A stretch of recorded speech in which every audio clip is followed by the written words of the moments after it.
Today, very exciting day today. We have Jason Schreier in the studio with us to talk about his new book all about Blizzard. All the gossip about Blizzard. Yes. It's in here. We read this book and we're going to talk to Jason about it. Yeah. We're also going to talk to him about all the goings-on in the very strange last week of news in Nintendo. We've got this gigantic Game Freak Giga data leak. breach. Yes. We have Alarmo. I don't know what Jason thinks of Alarmo. And then also this bizarro NSO online test that's got everybody wondering what it's about. We're going to get Jason's thoughts about this. Yeah, it's going to be fun to dig into some of the weird happenings in the industry with Jason himself, the newsbreaker Yes, he's going to be coming in just a few minutes. Yeah.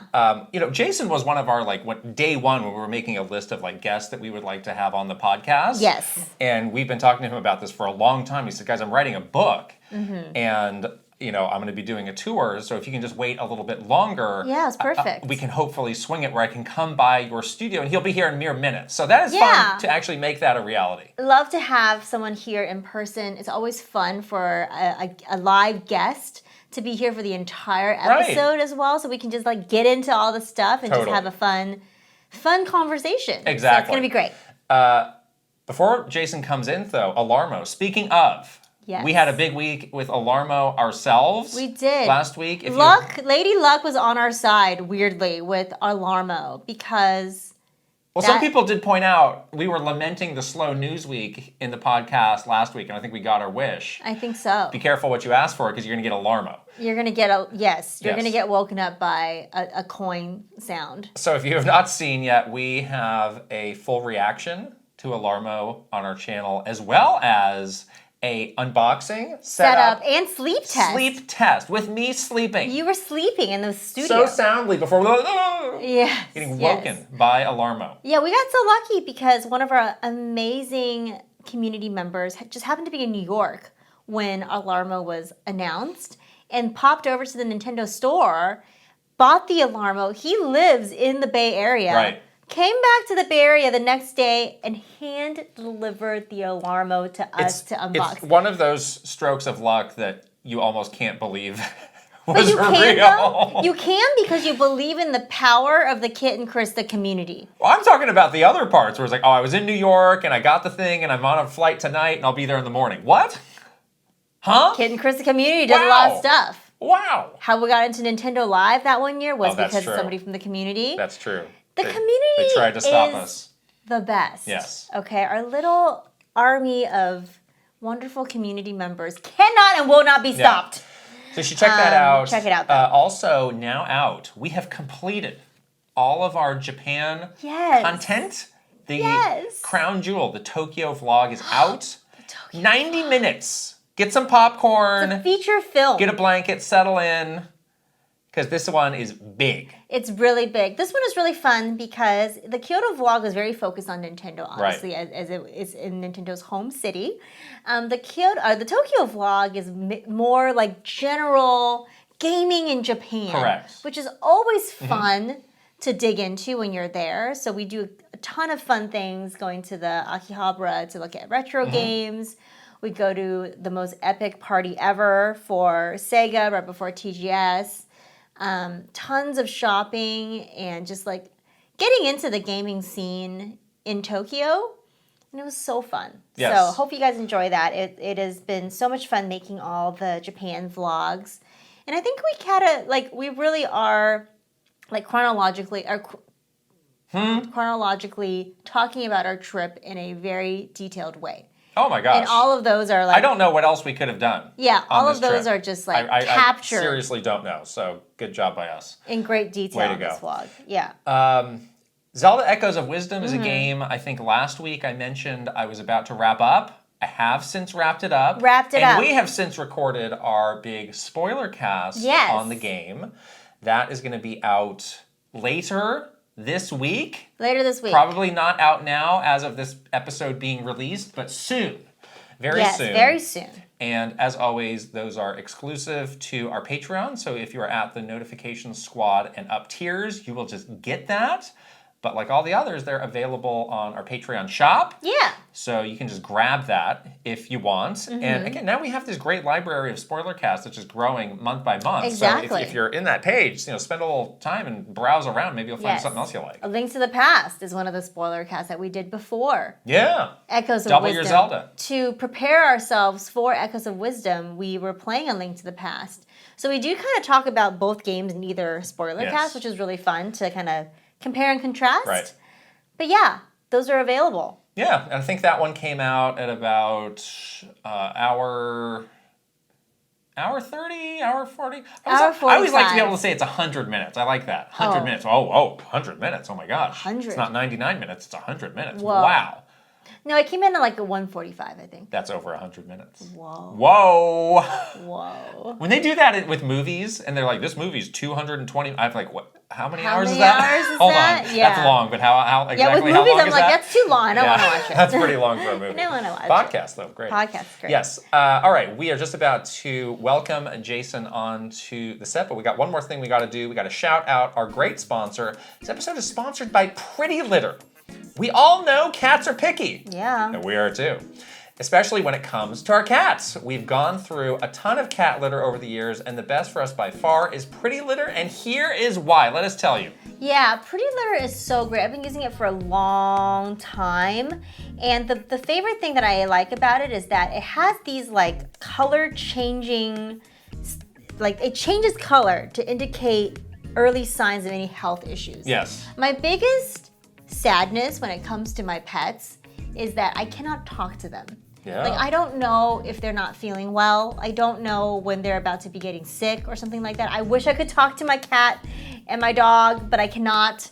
And so having something like this that indicates, any sort of health issue so I can get her to the vet is super important to me. So that's sometimes really you go to the vet because you have a hunch, and the vet's like, this cat is completely fine. Yeah. What are you doing here? Right. So this helps you get a leg up on that of right. knowing like, oh wait, there might be something happening here. I should look into this, or like, no, it seems like everything's acting normally, which is super helpful.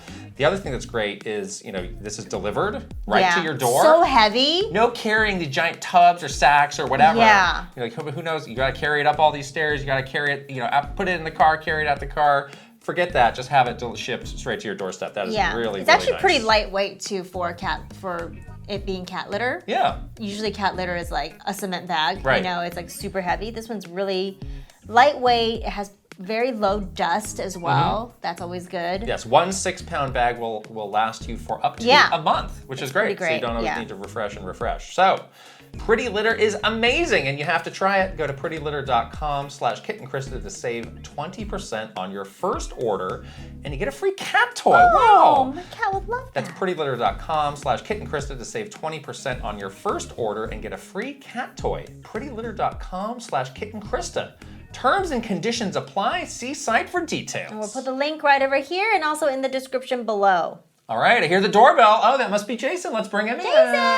Well, we're so excited to have the one and only Jason Schreier in our studio today. Welcome. How are you doing? Thank you guys so much for having me, Kit and Krysta. This is cool. People might not know, but you guys have a pretty cool office space here. Yeah. quaint little building. Yeah. It's very nice. So you have been on the world's longest book tour It is for crazy. your book, which is wonderful. Play Nice. We have it on the set today. Oh, there it is. Yes, oh, excellent. We have read it. We loved it. Oh, thank you. Thank you. You're Thank you. such a fantastic writer. And I appreciate that. Yeah. That's very kind of you to say. Yeah. I've been on this tour, but this is actually one of my only in-person stuff. Really? So that's cool. Wow. Most So of it has lucky. been Zoom podcasts. Wow. oh my gosh. And I was stoked to come, because I knew I was coming to San Francisco, so I was like, well, Kit and Krysta, I'm going to come visit them. And so, Yes. wonderful. yeah, I'm happy to be here. That's amazing. Is the act of writing a book as terrible as they say?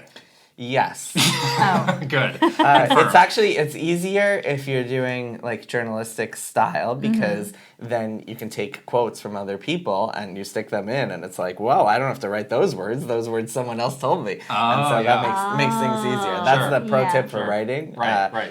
if you take other people's words, then bam, you're and quote it into your stuff. Exactly. Yeah. Right. So you're currently... It's like plagiarism, but it's allowed because you're giving them That's attribution. awesome how that works. Legal plagiarism. I love it. That's a good life hack. Yeah, exactly. Yeah. It's called attribution, and it works quite well. Yeah. So you're currently at Bloomberg. You've been at Kotaku before. Yes. You've kind of got this niche for yourself as focusing on like labor in video games. How did you come to land on that? Yeah, I don't know. Unintentionally, for sure. I think that's what people think of me for, but it's not like necessarily what I see as my specialty. I think my specialty is kind of, or what I'm interested in is like interesting stories, good stories about whatever I'm covering, so the video game industry in this case. And it happens that a lot of the most interesting stories in gaming and a lot of the most relevant stories in gaming happen to involve like labor force and labor exploitation in some way, overwork and sexism and a lot of these kind of topics that we've been covering are like trend chasing and stuff like that. And so a lot of that is just kind of overlaps with what the most interesting stories in the video game industry are beyond the products, right? Like I think a lot of video game podcasts, a lot of people in general tend to talk about the product part of it, which is very interesting and I'm always happy to do as well. But when you're talking about the people behind the games, a lot of it tends to be just kind of labor issues because it's just so relevant to I mean, in the book, it's like these are real people, but they are characters, and there is a definite like narrative arc for so many of them, and I think that's what made that such an entertaining book. Is like I want to know what happened to so and so. Yeah. That's been our sort of thing too for a long time. Even when we were at Nintendo, we were always very interested in like, yes, the games are great. It's fun to play them. You know, we all like them. But the more interesting topic is like the people behind the games. Like, what are they doing? What are their inspirations? What is making them tick? You know, and you're obviously doing a lot of that with the narrative that you're putting forward, where it talks about some like really real issues and like real human things that happen. That's beyond like sort of the fun and the fun and like innocent nature of video games, right? It doesn't have to be. I was actually when I was just texting Kit to get in here, and my last text to Kit was 2013. Oh my gosh! DMs. We moved it to DMs. It was when I was outside of the office in Richmond. Meeting up with you guys to talk about the Treehouse for like a Kotaku story. Oh yeah, sure. Inside the Nintendo Treehouse back in the day when Nintendo when they allowed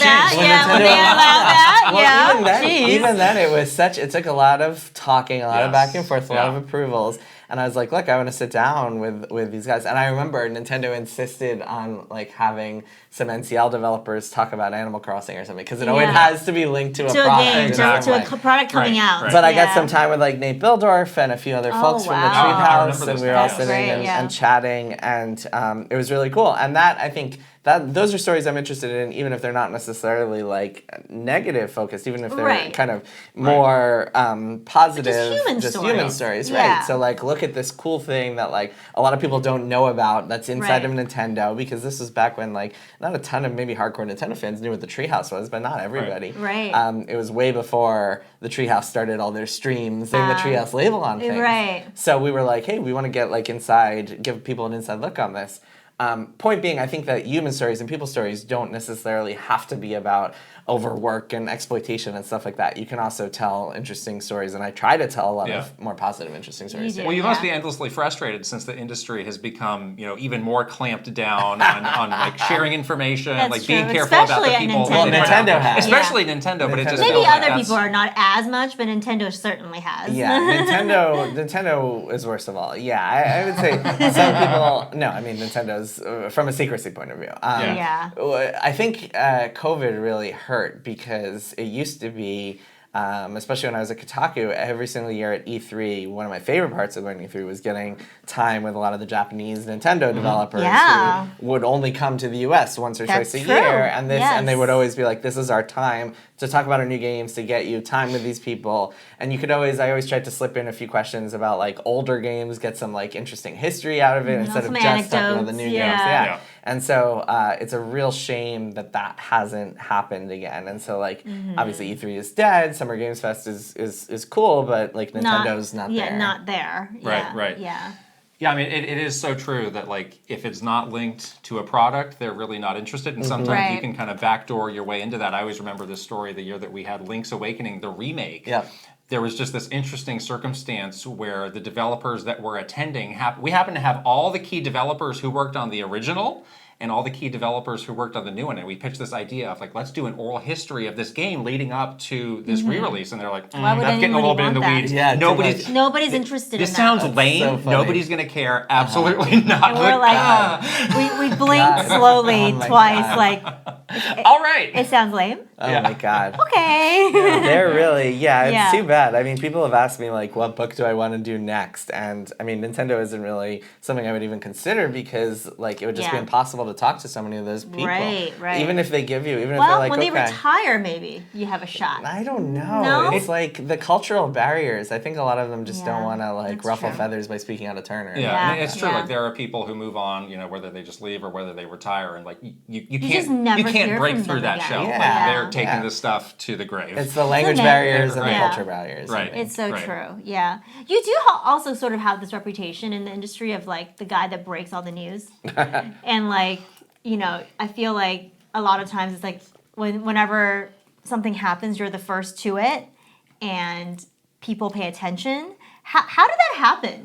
We had Woj bombs and Schreier bombs, and now we only have Schreier bombs. We only have Schreier bombs. That's and true. do you like it? And how did this happen? Well, now we have Shams bombs. This will not be the last sports question I ask you. Yeah. I've got one coming later. The Woj bomb thing is funny. I actually, absolutely do not want to be, like, compared that to sounds awful. Like an awful job, Not just that, but it's also it's like... a scary job, yeah. Well, also, all they're sharing is, like, what agents want people to know. Right. It's like, their job is to tweet as what they get texted from agents. Oh, yeah. That's not what you're doing at all. You're really breaking news, though, like real news. I think that, like, it kind of, again, it happened by accident. A lot of my career happened by accident. I had no intention when I was, like, growing up or, like, in high school or college of covering the video game industry. I just kind of stumbled onto it. And I think breaking news, it was a similar thing. I think when you go into... So I think there are a lot of people who kind of go into journalism in the video game space because they love the video game industry, and that's great. That's fine. There's nothing wrong with that. But I think going into it that way, you have a different sort of mentality when it comes to what you want to talk about, what you want to write about, what you want to cover, and it's a lot more product focused. And I always came into this as I want to be a journalist, and I just happen to be covering the video game industry. So I was always looking for scoops and trying to break news because that's kind of what you do as a journalist. That's just what you do. I don't really know, when reputation is a funny thing. You don't really know. I mean, it's hard to even say what someone's reputation really is. It depends what circles you go in. Like if you're like a Gamergator, your idea of my reputation is very different than if you're a normal, like, functioning human being. So, like, I think it's hard to say when or how or why that happened. I think it's just a lot of years of just putting in work and just kind of slowly, gradually building up a brand. Yeah. I don't know. I don't know how it happened. Do Again, you like total it? accident. I like it. Yeah. Yeah. I mean, does it excite you still to have, like, a big scoop and then, like, be the one to be able to, like, voice that and kind of put it out into the world? Having a scoop never gets old. It's like it does feel exciting to me. Well, the adrenaline from the outside, is always the there. adrenaline, yeah. It's like the stakes are high because you're always worried, like, am I going to get beaten by someone else on this? Like, or is the company involved going to, like, tweet this out before I even get to? If it's like the case of, like, Jim Ryan stepping down, or something like that, which is why you responded with the Woj bomb stuff. I think that happened right after, like, some huge Giannis news or something like that, or something another. I don't remember, but and it doesn't get old in that sense. Yeah, I mean, I think if it got old for me, I would probably have to look for a new Stop career. doing it. Because, I mean, people always ask me, like, if I want to do something else or write about something else. And I think when it gets less interesting, which it is not, then I might. But, no, I still get a rush when I hear about something. Yeah. And I'm trying to break it and corroborate it and stuff like that. I kind of like that, yeah. So this is your third book, right? Yeah, third book. And your other books are, about how games get made, kind of stories behind that. But looking at different cases, different companies, different studios. This book is entirely front to end about Blizzard. Yes. How did you decide this is the story I'm going to tell here? Yeah, so Bloodstone Pixels was my first book. That was an anthology of stories, and then Press Reset was also, my second book was also more of an anthology. And then as I was like finishing up Press Reset, like a couple of months before I published it, I was thinking about my next book idea, and I kept remembering how like in 2018, I started to hear stories about Activision kind of doing this hostile corporate takeover of Blizzard, and how like more and more Activision people were getting involved at Blizzard, and it was really changing the culture, and it led to Mike Morhaime, the CEO, resigning and co-founder resigning. And so that kind of planted the seeds. And then, so 3 years later, as I was finishing up Press Reset, I got this idea in my head to do this story about a corporate takeover. And that's where it came from. And then I realized, thinking about it through more, it was like, oh, not only is this kind of a great overarching theme here, you also have all these really interesting stories about games that we could get into, all these fascinating franchises. Because like I kept thinking, and Blizzard I think is the most, or at least one of the two most interesting companies in gaming. Nintendo is probably the other one. And Blizzard is also, there's no other gaming company in the world other than Nintendo that has come up with as many hit franchises as Blizzard. And also like just genre-altering things. Genre-defining, genre-altering, Exactly. Yeah. Like just kind of, especially in World of Warcraft, you have this like world-beating, like one of the most lucrative games ever made. Yeah. And so the more I started talking to people and thinking about it and digging into it, the more I was like, wow, this is incredible as a story. And this is all before the California government sued Blizzard, Activision Blizzard, its parent company, for sexual misconduct and harassment that set them on this path to getting purchased by Microsoft for $69 billion. So I was already working on the book when that, like I was... Oh my gosh, so you were working on the book and then all the other a couple more chapters to go here. Yeah, I was like, holy crap. So how did that feel? So as you were going through, you were just like, oh, we're still writing the story right now. Yeah, it was actively happening literally as I was working on life this. was happening. Oh, wow, that's incredible. It was wild. Well, to jump forward in time a little bit, I had submitted my first draft in like January of this year, because book manuscripts you wind up doing long before they actually are published. So my editor had my draft in her hands, and it was like out to some readers and stuff like that, some beta readers, we call them, like beta testers, except beta readers.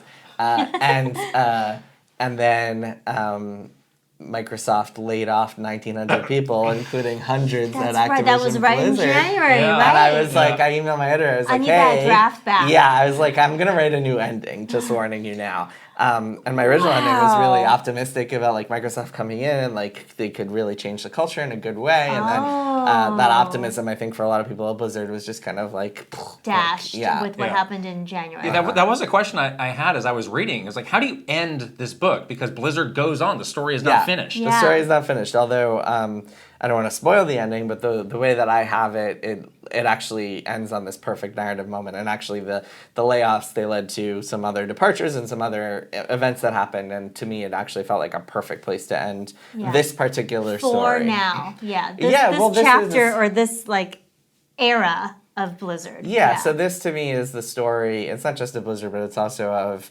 Alan Adham, Mike Morhaime, the two co-founders of Blizzard, and Bobby Kotick. And so to me, the ending of this book was the ending of those three people's stories in the circle in regard to Blizzard. Right. And that to me was like the perfect ending. That makes sense, yeah. Because it is hard to end it if you're just talking about the company. Right, because it keeps going on and on. Yeah, seeing it in that way. Yeah, I mean, that's also always a risk of like writing nonfiction, reporting about modern events as opposed to historical events. Like if you're writing... I mean, it goes on. Right? Yeah, exactly. If you're writing The Wager about something happened in the 1800s, it's very easy to like know where to end it. But if you're writing something that's like about a modern company, then you always have to kind of pick your spot and just kind of stick to it. I like the way that you talked about ending it with the stories of these three people. Right. Yeah, that's how I thought of it. That really makes a lot of sense. Mm-hmm. I'm glad you mentioned Alan Adham. Is that how you say his last name? Yeah. Okay, because as I was reading the book, I was like, I don't recall hearing much about this guy, but he seems to be the driving force behind the early stages of the company.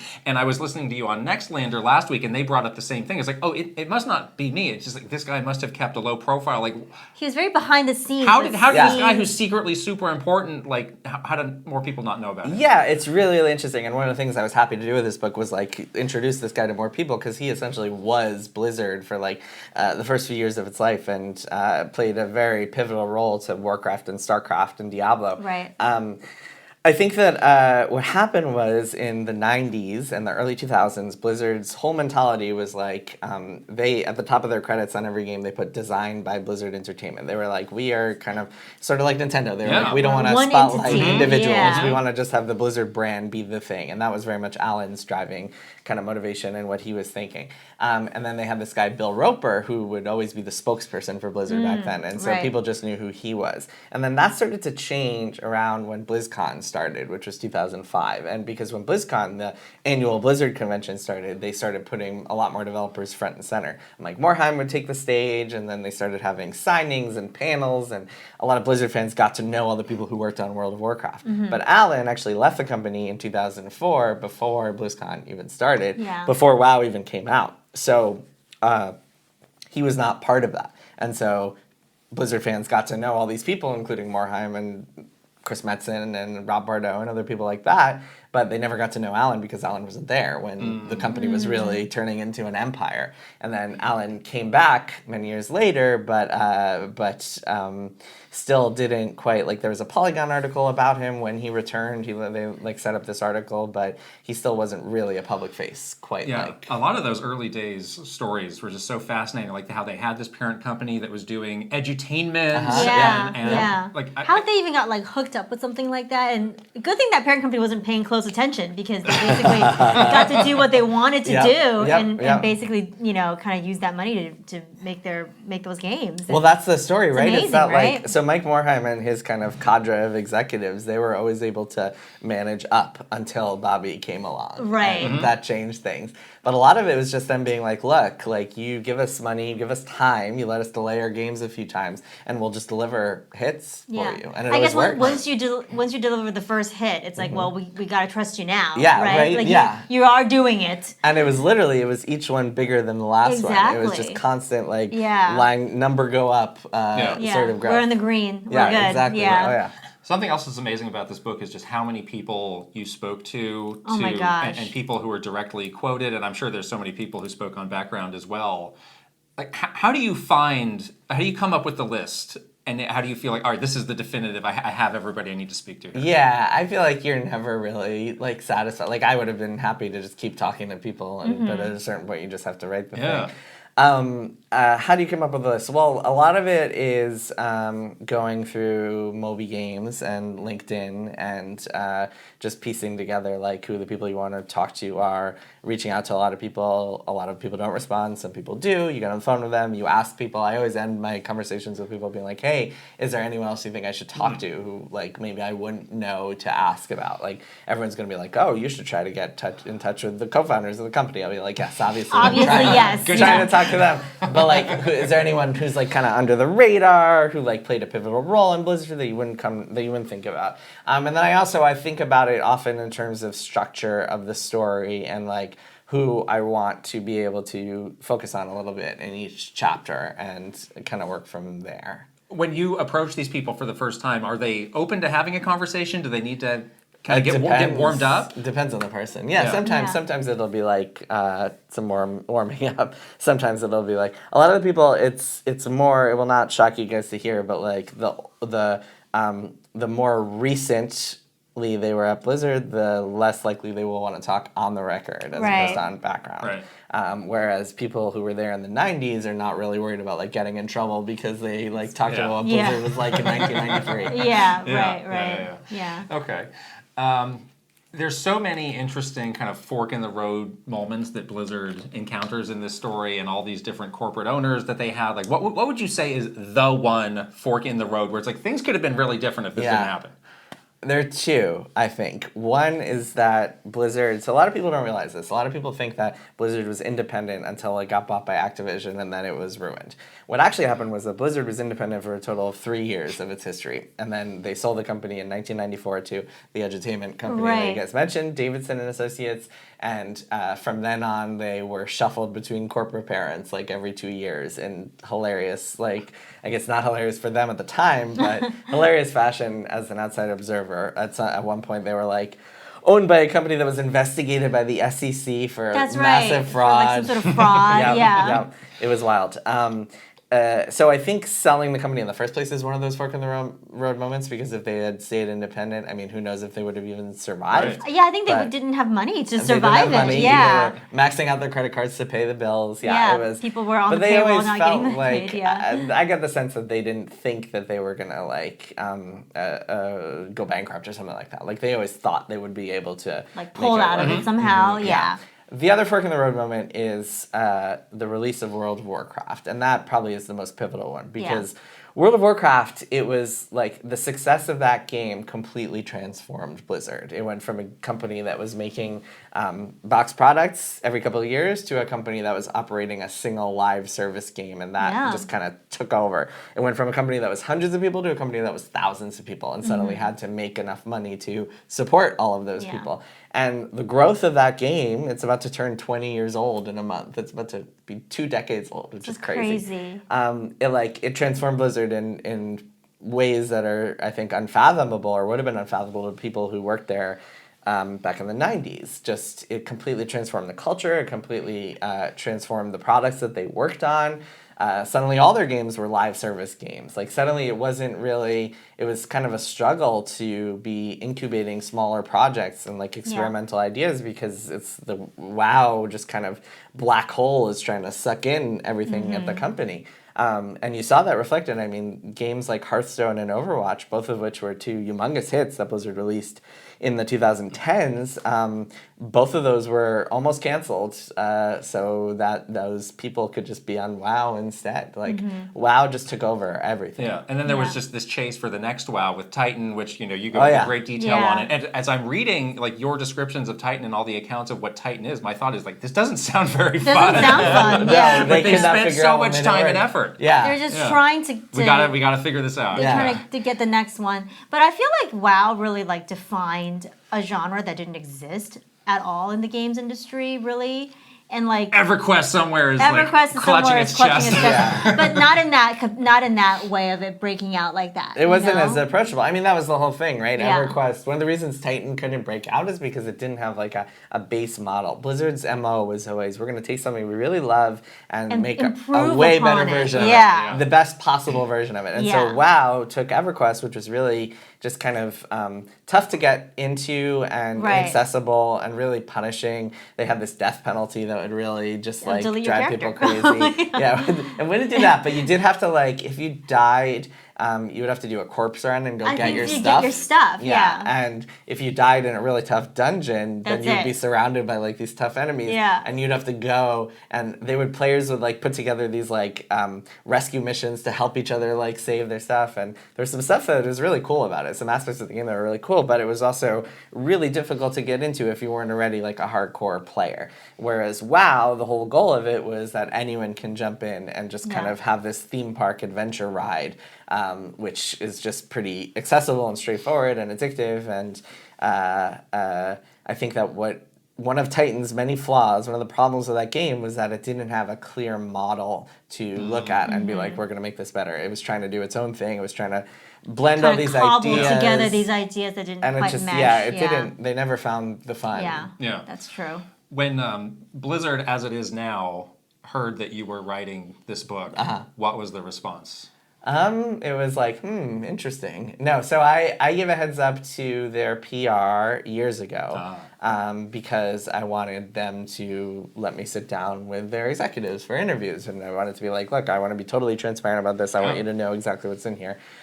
They eventually declined to talk on the record. I say that in the book, but I did stay in touch with them, and I tried to keep them up to date on everything. I even sent them a few copies of the book a couple weeks before it came out. So I was very by the book, like up and up. I always have believed transparent. Yeah, I always believed in like no surprises journalism, and I want the people and companies that I write about to know exactly what's coming. So that was my thing with them. Yeah. I wouldn't say they were thrilled that I was doing this. Sure. A lot of it, I mean, even for the people there, like even for people on Blizzard's PR team, it's interesting because they went through a lot of this stuff. So it's not like, for them it's emotional too. Like a lot of this is PR disasters that they had to clean up. Or like the Activision part of it, which really had a big impact on the comms team in addition to, because a lot of the Activision kind of interference was on the publishing side of things, because that's where Activision really forced like dual reporting to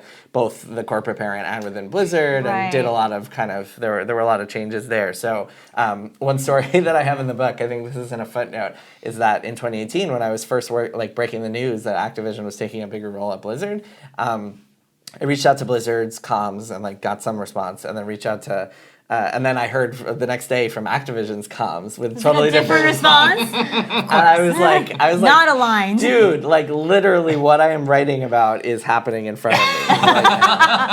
Exhibit A. Yeah, you can't. No denying this particular story. Oh gosh, that's so. But funny. yeah, so I wouldn't say they were like thrilled about it, but I also you did what you had to do. Yeah, I don't think they were like. I also, it's funny. I announced my book release date in February. I said it's coming October 8th, and then 4 months later in June at E3 or Summer Games Fest, whatever, at the Xbox conference, they announced that Diablo 4's expansion was coming October 8th. Oh. So I don't know if that's like what their conversation was like about that. I don't know if they thought it would be like good marketing for them or what, but like it's pretty funny. Distraction. Counter-program. And then again, I mean, the number of people who buy books compared to the number of people who are playing play Diablo is very different. What is the audience for a book like this? You were talking about, on that Next Lander podcast, you were talking about how like brick and mortar booksellers like don't know where to put this. Obviously, oh my God, don't get me started, man. Don't get me. We heard some horror stories from Reggie. Yeah, Reggie too. told us also it like, was the world like of book publishing is kind of a mess. Yeah. Book publishing doesn't know what to do with like the video game genre, even though the audience that consumes video game news and content is like massive. Yeah. It's like they don't know how to market video. Okay, so clearly this happened to you. Well, Barnes and Noble. It's Barnes and Noble specifically. They stick my book, and I'm sure Reggie's book too, in the video game section next to the Minecraft strategy guides, and next to like the Final Fantasy art books. And it's just like, here's a book that I wrote very deliberately, wanted this to be accessible to an audience of people who just read business books and like interesting corporate takeover stories. And friggin' Barnes and Noble is sticking it. Put it next to the where nobody will ever find it. Yeah, where nobody will find it. So yes, in that sense, they don't. But it's like, but my book publisher, they were brilliant. I mean, my editor was fantastic. Our publicists and marketing people were all fantastic. Like they know, and they just kind of followed my lead. I was like, look, here are the biggest gaming podcasts. Here's what we should be targeting. And I mean, in book publishing, the author has to do a lot of the work. Which, especially in nonfiction, which makes sense because like I'm the person who knows all the gaming podcasts and stuff, so it makes sense for me to be reaching out personally. But still, they did a fantastic job supporting it. Good, yeah. It's really the bookstores that just Barnes and Noble specifically that just like does not understand. Yeah. But shout out, I mean, there's so many fantastic like indie bookstores and librarians and like the people one you're who just going like to got later it. in San Exactly, Francisco. I'm going to So like tomorrow I'm going to Book Passage, which is awesome. going to be fantastic. And so a lot of those folks do get it. It's just that like Barnes and Noble like just those big doesn't know what to do with it. kind of bookstores. Yeah, it's too bad. That's my favorite part about this book, honestly, is that like you do not have to be even like really that interested in video games to love this book, because it's about like corporate takeover, the drama of like people. It's almost like watching like a reality TV show unfold in front of your eyes, because it's so ridiculous, all the stuff that happens within this company. So it's so accessible to someone that maybe is not interested in like World of Warcraft. Like the story is still super interesting. Yeah, that was my goal. My hope was that my mom will read this one. So I just sent her the audiobook. So hopefully she reads this one. She didn't read my first two, but she better read this one. Yeah. Mom didn't read your first two books? She didn't. Mom. All right, Mom. Mrs. Schreier. Oh no. You just got called out, Mom. I'm sure she's listening to every podcast. Well, she's a kitten, Krysta. Like, but she didn't read your book, but she's listening to your podcast. Yeah. You mentioned, kind of the similarities between Blizzard and Nintendo. Did that ever come up in any of your conversations? Because Nintendo started working very closely with Blizzard for the launch of Overwatch on Nintendo Switch, and we started to see that for ourselves. And Krysta and I specifically got to spend some time at Blizzard and talk to some of those people, and we've like, there is something to this. Like these companies There's some similarities. For good and ill. Like there are a lot of similarities. This thing of putting the developers first, having this really unique kind of ethereal way of making games. A very insular way of making games where they're not distracted really by other stuff. It's like, we like to make games that we like to play. Yeah, very Nintendo way. So putting the developers first, that might be number one, like the kind of guiding light for both companies. Yeah. And I think at Blizzard, it was really interesting to see because that was one of the biggest tension points with Activision, because at Activision they have this structure where it's like the commercial org rules all, and so like the marketing people and the finance people, and they kind of oversee the entire Call of Duty empire, and so Call of Duty kind of funnels up through them, and the decisions, a lot of the want to power. Make money. Yes, exactly. That's their goal, is like release a product every year. Like it doesn't matter make money. if it's art or whatever. Whereas at Blizzard, the EPs on each game team had all the power, and I'm sure you guys noticed this with Overwatch. Very much. Okay, so so it's really interesting. So like on Overwatch, marketing decisions, I mean, I don't know exactly what the chain of approvals looked like, but like the dev team had a lot of say as to what would happen there. And with Overwatch specifically, it's really fascinating because they like... Bobby Kotick, I have a story about this in the book. Bobby Kotick actually wanted the game pushed back to November rather than May of 2016 when it was released for marketing reasons, because it was like holiday awareness season, is low, like, holiday blah, blah, season, we want to put up all these TV commercials, blah, blah, blah. And Overwatch instead, led by the dev team and like the people like working with them, they had this totally different idea for a campaign. But yeah, that was always the case. And then what happened later, as Activision started coming in more and doing more of dual reporting and doing more oversight and kind of interference, you had some of that power kind of taken away, or at least tried to be taken away from the dev teams in favor of this org, where it was like you have this one guy, Armin Zerza, who's the CFO, chief financial officer, and then eventually became chief operating officer too. He like consolidated power and wanted control over that stuff, and that caused a lot of conflicts. Yeah. I mean, there was an era at Nintendo where, you know, they were taking that similar approach, and that's kind of why they started the office down here of, you know, we need to get kind of that hot Silicon Valley talent. Reggie is from Procter & Gamble.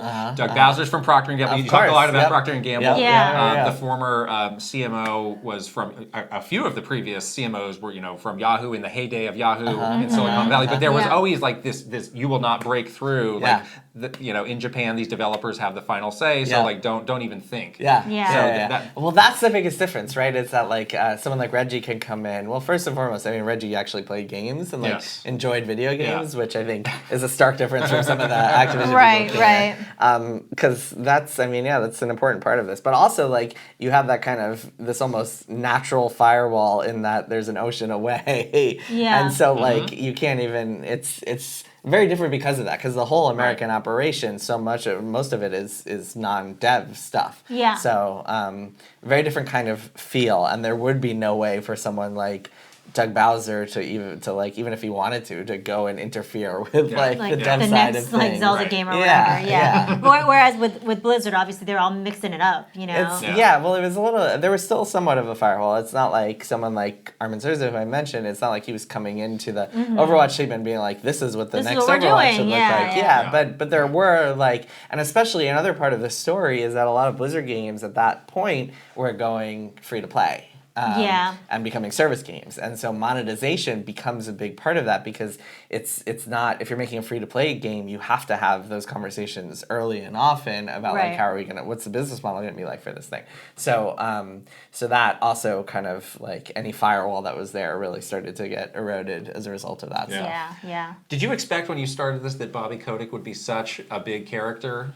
I did, yes. I guess I should have known, but for some reason I was still surprised at how much Bobby we got. Yeah, well, it's like you. Well, a lot of stuff happened around Bobby. You have to understand because of Bobby.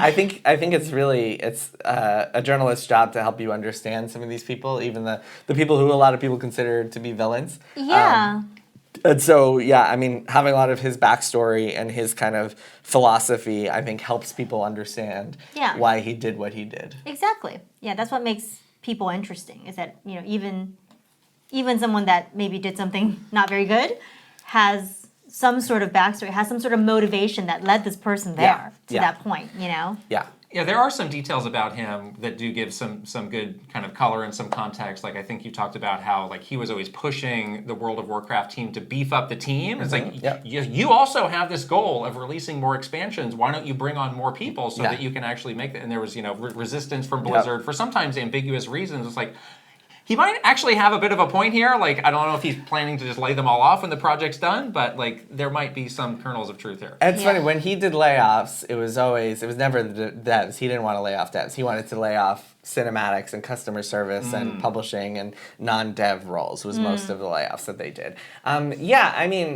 Yes, it's like even that is kind of a complicated thing because you hear that and you're like, oh yes, I mean if they wanted to get games out faster, of course they should hire more people. But a lot of people who have worked in game development, I mean, first and foremost, think that like don't believe in the kind of mythical man month and how like believe that actually having a smaller team can be more efficient because you have a culture and you have an understanding and you have a way of like we were just talking about scaling like just before we started recording. Yeah, you have a culture that you've built up. You have a specific DNA that you've like really like taken time to build in people, and it's hard to get new people in to do that. Yeah, and then you kind of lose something, a soul. Like you can lose your soul along the way. A lot of people were like, we don't want to become Call of Duty, so there was a lot more nuance to that conversation even. And then on the flip side, it's like maybe they could have gotten a little bit bigger, especially on Overwatch when they were going through their struggles later on. Maybe they could have gotten a little bit bigger, but like. When you hear something coming from Bobby Kotick and you're like, you're kind of like resistant. You're predisposed to not like it. You might have strong feelings about Bobby. You're already in a negative there, right? So it's tough, right? So you mentioned, you had to revise the ending to the book a couple times. Like, what is your take on the future of Blizzard? Because it did feel somewhat bleak to us coming to the end of the I guess after the Microsoft layoff stuff happened in January, you had like all these things that it's like, Microsoft's the white knight, they're coming in, they're going to understand us, all these problems are going to be solved, and then the layoffs and then it's tough because Microsoft, as we've all seen and you guys have talked about, has been a disaster this year. Like, Xbox is like, nobody knows what they're doing and what they're thinking, and they're just kind of shifting course every single month. Right. Between their constant layoffs and cost cutting, and I mean, ironically, I think that... and just focus overall. Like, what is the point of this thing? 100%. Tell us what it is. We are here to listen to you. We would love to know. We would love to know, And ironically, a lot of that kind of pressure from above is because they spent $69 billion to buy Activision Blizzard. But still, you have this point where it's like all a big question mark. So I think the big question, at least among some folks at Blizzard that I've talked to, is like, what do we look like? It's all just a big question mark right now. Kind of like they're just in purgatory. They're just kind of waiting to see what is going to happen with Xbox and what that means for them. That said, I mean, you can look at them right now, and they're very much, like I mentioned before, a service game company. They have WoW is still going strong. They have hundreds of people working on WoW, new expansions. And the newest expansion, I think, got pretty good reviews. Diablo 4 came out last year and now is gearing up to be the service game with like constant expansions and seasons and new stuff every month. Overwatch 2, Hearthstone, like all these games that they're operating, they all have teams dedicated to them that are like just dedicated to those service games. Right. They do have a couple of new things in development, but like they're not the company that they once were when they were in the 90s and early 2000s just releasing new hits after new hits. They're a company now that is very much focused on ongoing games. And so, I mean, I expect that to continue. Yeah. Of the 3 books that you've written, this being, a sole focus on a single company, was that easier or harder to write than that sort of anthology type of book? It was harder because what I was able to do with like Blood, Sweat, and Pixels is just treat each chapter as like a mega article and be like, I can do it this way. Interesting, yeah. And I actually read it, especially the first book. Second book, not so much. But the first book, I read it in a way that each story was totally standalone, so you didn't need to read. Right. I wanted it so people could just pick up the book and flip to the ones they were most interested in and just kind of read them in any order. So this is much harder because you have to think of just kind of structure and pacing and storytelling in a totally different way. Yeah. And not to mention all the research. I was going to say, the research seems just like overwhelming. It was pretty fun. I mean, so that part is my favorite. Oh yeah? My favorite part is getting on the phone with people and being like, tell me about yourself. Tell me everything. Yeah. Just asking people questions I love is that. the best part of the job. I mean, you asked me before, like, about, like, we were talking about like getting sick of this or like wanting to keep doing it, still staying excited about this stuff. And what keeps me excited is just like getting to call people up and just like people who are smarter than me and know more than me and being like, tell me things that I should know. And that's cool. That's the best part about being a journalist. That is very cool. So that was fun. But yeah, definitely took a lot of time. Putting all that research together. That was the hard part. Yeah, that's tough. Being confronted with your just kind of files upon files of notepads. Yeah, audio files and things the audio files. Yeah, it was. Did you have a board with all the Post-it notes? No, I should have. I should have had like a big red stick. No, I use an Alan Wake type situation. No, I wish. I think people would be like terrified if they saw my process, because my process is very much just having like blank text files and just like having a bunch of them on the screen. Well, hey, it worked because you wrote a great book, so whatever works. Whatever works, indeed. Yeah. It is interesting how some of those, in the later end of the book, some of those scandals and PR disasters that they have like impacted far across the industry. Because again, at Nintendo, we were gearing up for a big support of Overwatch on the Switch, and this was around the same time that the Hearthstone Blitzchung stuff was blowing up. Oh yeah. And it was decreed from on high. It's like we will not do anything that mentions Blizzard, includes a Blizzard game. We cannot taint our name for the foreseeable future. And it was like months. Wait, so when did the launch happen at the same time? I forget exactly, but it was like October around that. It was like days before. It was a critical time, for the launch of the game. It was just like we just can't touch this stuff. And then we basically let the game, the game. It seems like it did well anyway. Yeah, it did fine. You really did. When the game is like has an audience, do you really need marketing? It doesn't really matter that much. Yeah, on Switch, but yeah, they were very like, it was like the door just slammed shut. Yeah, that's interesting. Yeah, the buddy. We were buddy for when we were at Nintendo. When we were like just starting this partnership, it was like we got to hold hands. Like it's gonna be great. We really want to do this like dual approach to marketing. And then literally, it was like, don't ever talk to them again. Oh my god, that's crazy. Until we tell you again. And then we had like don't ask. We went to Blizzard and made these like crazy videos. And it was like a lot of resources. We never released that video. Yeah. We basically just had to throw it away. Yeah. Right. Well, that happened a lot to Blizzard, to various parts of Blizzard when the California lawsuit hit. I heard about like they had this one trailer. I think Diablo 2 Remastered was just coming out around the same time, and they had this one trailer that had a famous band or famous musician attached, and they got a call from their reps, and the trailer was done already, and the musician was like, nope. Absolutely not touching this. Take me out of this. Yeah. Incredible stuff. Book is out. It is out. People should get it. Go get it. We have read it. We have loved it. It's a great book. Strong recommend. Thank you. Yeah, congratulations again. What a huge feat that is. Thank you. So what should I write about next? That's the question. I know, right? I wouldn't give up on that dream of this Nintendo book. I wouldn't give up on that dream. I feel like you think that's gonna be hard. Okay, all right. No, Japanese. Really, my white whale, my dream project would be a book that goes into the entire history of Final Fantasy. And talks to like people at the ground level who have never been talked to before. But like it was never gonna happen because of language and cultural barriers. The Japanese devs are really tough to crack. And like you guys have been in the room for a lot of these translated conversations. Like sometimes they're okay, but like you can't have a candid conversation with someone. It's very true. It's tough when we used to do a lot of stuff where we were like, let's be natural and have an unscripted conversation about whatever. Yeah.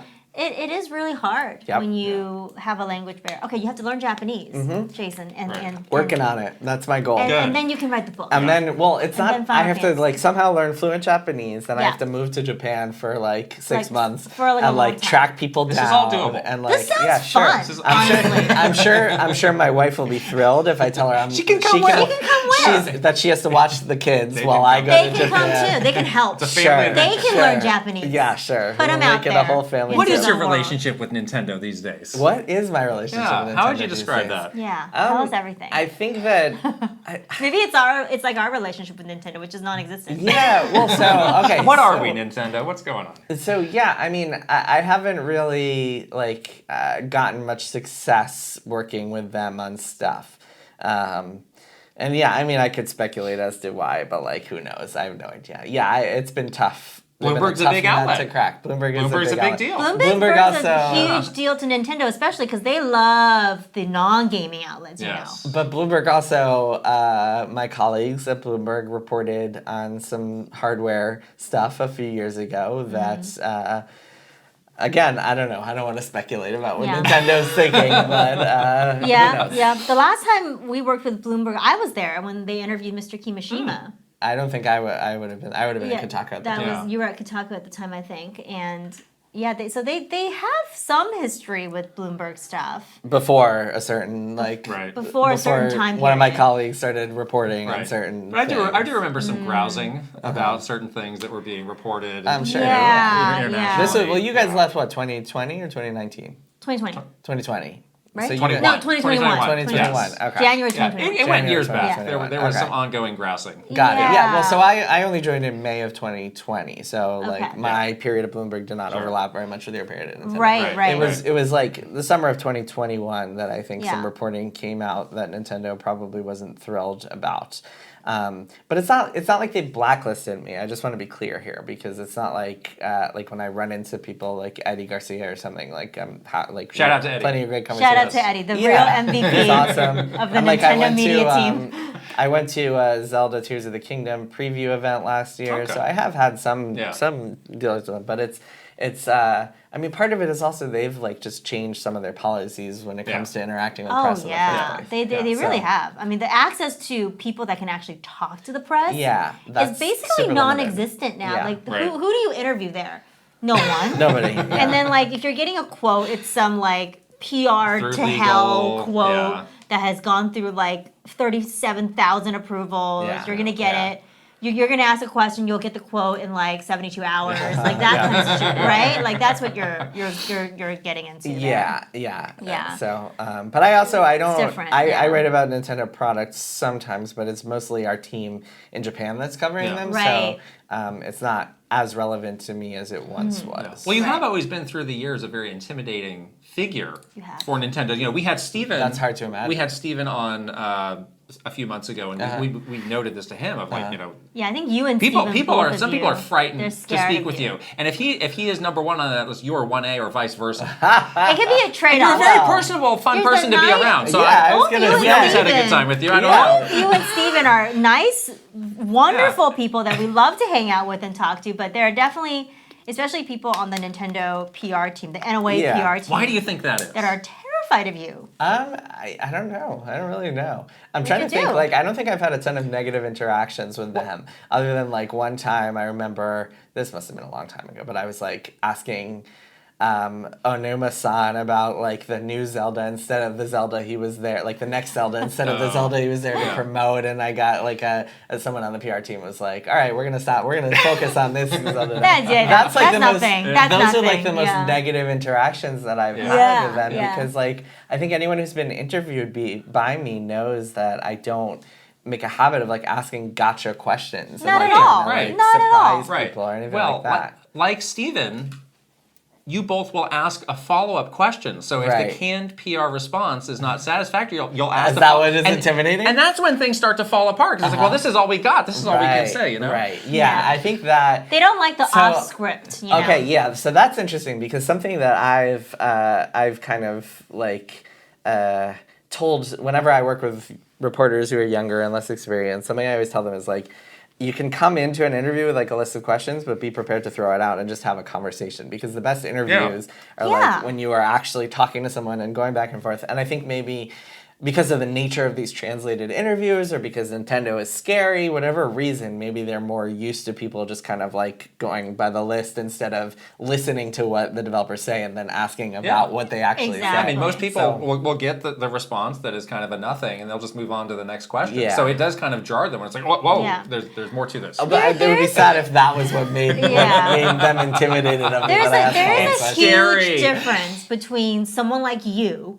who is a real journalist and sometimes some of those very fan-focused outlets that are just going to be there to sort of fan out over the developer and just ask those canned questions. There's a big difference, and I think when it's not that, they get a little nervous. Yeah, I could see that. And I have nothing against those fans who are just like having a good time. But exactly. It is definitely... It's a different feeling, though. I mean, the games media space as a whole just kind of originated in these magazines and this 90s way of doing things where it was a lot of like media being marketing extensions, and I think there's some people who are just very old school who have like never wanted to get away from that and just always see press as like a marketing extension and don't like it when they go in their own direction or something like that. That's 100% the view of the purpose of press is like press in within Nintendo. Mm-hmm. Yep. And it's like you get someone else to basically regurgitate your key message. Yeah, and there's a lot of old school kind of people working within the comms team at Nintendo still. Yeah, that makes sense. So that's kind of how I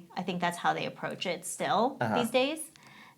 Which is too bad because a lot of it is like because they're so product focused and it's so about the next big thing. I feel like a lot of history is lost. I know. Yes. I know. Totally true. It's like a lot of stories and things that the people behind the games have to say don't get out there, and then sometimes it's like too late. Yeah. Then they're like retired or like whatever. Yeah. And you never hear it. And then you never hear it. They pass away. Well, they pass away, and you never hear it. And it's like, well, that's why it's awesome to have a show like this one where we have two experienced Nintendo people coming in and sharing some of those stories because otherwise they would never be told. And that's why it's important for you to write a book like that because those people have voices and stories. Yeah, I'll let someone else do the Nintendo book. They might never have an outlet. I'll tell you guys this. I can't imagine, I don't know, maybe I'll feel differently in a year or two, but I can't imagine doing another book that is like just a single company story. I want to do something totally different for my next thing. All right. We can't wait to see whatever it is. I'm sure it's going to be fantastic. When our office was in the process of getting closed, we got the news, I think it was early September, and it was some period of time that had passed before it actually kind of trickled out. Did you hear from anybody, like kind of in the grapevine, like, hey, you might want to know this is happening at Nintendo? Yes. I don't think it was something that like bubbled up to the point where we would plan on reporting it. And I think it did get out at some point. Yeah. But yes, it did come my way. I'm trying to remember. It might have been I think it was secondhand. I think it was someone else in the press who I knew who told me because they had a friend who was looking for another job because of the closure. Got it. Interesting stuff. Yeah. That was pretty under wraps for a while, I think. I was surprised at how long. I was surprised no one just went directly to the press and was like, guess what's happening? Right. Yeah, I mean, on its face, if I told my editors at Bloomberg who don't follow game or don't know much about games, if I was like, Nintendo's closing an office in San Francisco, they would be like, who cares? Okay, what? Awesome. Well, we have a couple more questions from our Patreon community that they're excited to ask you. We're going to get to those in just a moment, but first we have a word from our sponsor. This episode is sponsored by BetterHelp. We are in October now, and that is the season for wearing masks and costumes, but some of us feel like we wear a mask and hide more than we want to, whether it's at work or social settings, around our family. And therapy can really help you accept all parts of yourself so you can take off the mask, because those are for Halloween, not for our emotions. Not for our emotions. And you know what it is how exhausting is it to wear a mask all the time? I've felt that way. Uncomfortable, you feel like you're just not yourself, and that is not a good feeling. It's fun on Halloween to dress up, but not a good feeling when you feel like you have to do it 24 hours a day all the time. Right. And you're hiding parts of yourself. So yeah, therapy is a great way. Talking to a licensed therapist through BetterHelp is a great way to give you the sense of confidence or give you the sense of just the sense of comfort to be able to talk about all parts of yourself. Which is Exactly. We've both used BetterHelp and we really like it. I think it's a great service. It's entirely online and it's designed to be convenient and really flexible, which is great. So you can do a video meeting with your therapist, you can do an audio meeting, you can even catch up with them over text. And it's super easy to get matched up with a therapist. You just answer a couple questions on their site and you get matched up, and then you can start having those sessions, which is wonderful. Yeah, exactly. It's so nice, it's so easy, and it really just kind of flows with your own schedule, which I love. Exactly. So take off the mask with BetterHelp. Visit betterhelp.com/KitandKrysta today to get 10% off your first month. That's BetterHelp, HELP.com/KitandKrysta. We'll put the link right over here and in the description below. All right, back to Jason. And we're back. All right. 3 hot questions from our Patreon subscribers. Fantastic. I'm very excited to hear your response to this very first one from Jason Ball 34. Jason Ball. Shout out to Jason Ball 34. It's not you asking yourself a question. No, right. it is not. Okay, good. What was more surprising? When Pioro told you stuff, or when he said he didn't know his responses would be published? See, that's a funny one. Okay.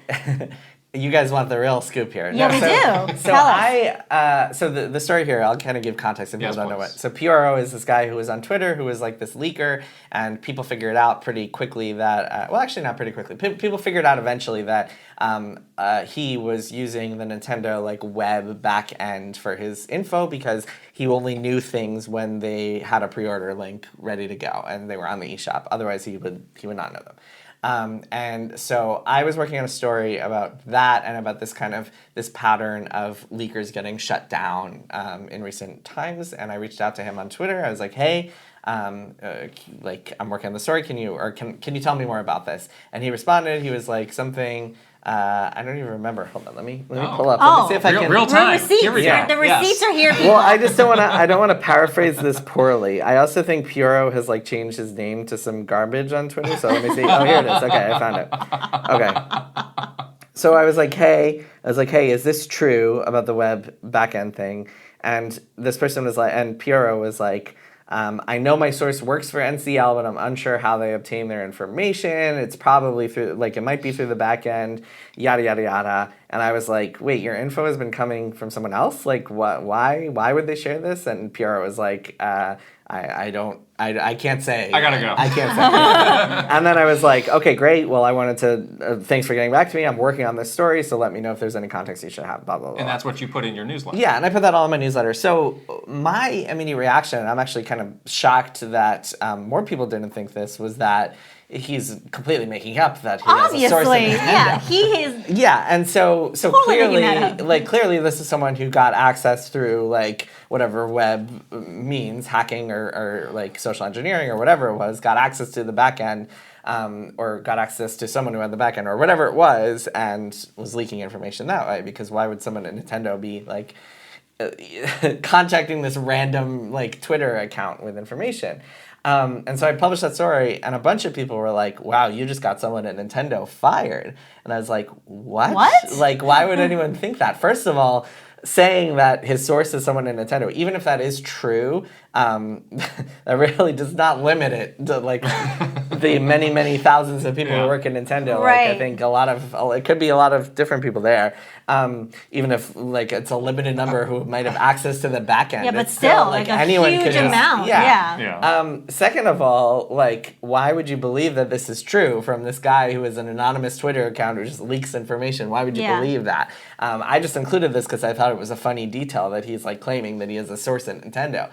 I guess I should have been a little more specific in my story, being like, this probably isn't true, or like something. Added your own opinion, I guess. Yeah, maybe. But, still, but like, I wanted to just report what this guy was telling me. Right. I didn't really think so many people would take it at face value.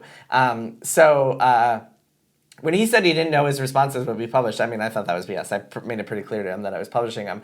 I thought that I was surprised that there wasn't more kind of skepticism around what he actually said, and that a lot of people actually believe that he was getting this from someone at Nintendo versus him getting access to the Nintendo backend himself somehow in a method that is probably a little bit less legitimate than someone at Nintendo just like having the information. What do you think is motivating someone like Pioro?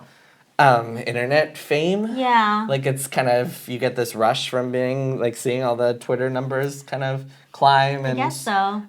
Being the center of attention for a while. Yeah, we always talk about, like, there is just no, like, good ending for someone like that. No, never. Like, either you are wrong and then you lose all your credibility. Yep. Or you get got. Right? I mean, there are a few cases where people like pivot to making a business out of it. There's this website, Insider Gaming, started by Tom Henderson, who started his kind of career posting rumors on Twitter, and he's made I don't know how much money he makes, but he certainly made a business out of it. So there is that method, but like generally that is coming from people who are willing to use their real names and not just be anonymous. Stake your name account. to your reputation to your. But then again, the stakes are much lower if you're using an anonymous Twitter account because it's much easier to protect your real identity. I don't know if like the Nintendo ninjas have found Pyoro or anything like that, but. I think it's kind of, that's the trade-off, right? Like if you want to actually benefit from it and potentially launch it to make a career out of insider information, then it's very difficult to do that without using your real name in some way. Yeah, I feel like Nintendo had like a triumphant moment where things in that last Direct did not leak. Yeah. And there was even like a lot of people within Nintendo that were like posting memes of like the bandage over the water thing. So you get the sense, and when you're inside Nintendo and this is happening, they do kind of like put this thing in your head, like you are a super soldier for Nintendo. You gotta stem these leaks, fight the fight. We're all in it together. We're all in it together. Like they really do the war cry kind of thing. Yeah. And so I get the sense that was happening, and then when it didn't leak, they were like, huzzah! We stopped the leakers. You know, they really had that moment. Well, it was that Nintendo Direct was very notable. This is the one that had like Echoes of Wisdom and like Mario and Luigi. Metroid. And Metroid Prime 4. It was notable that none of those games were on the eShop. That's how they stopped the leaks. Exactly. Not doing eShop pages. Oh my goodness. Next question is from the number 9 door. I'm sure you knew a lot before writing your book, but what was the biggest revelation on Blizzard culture that you didn't know before writing that you discovered in the process?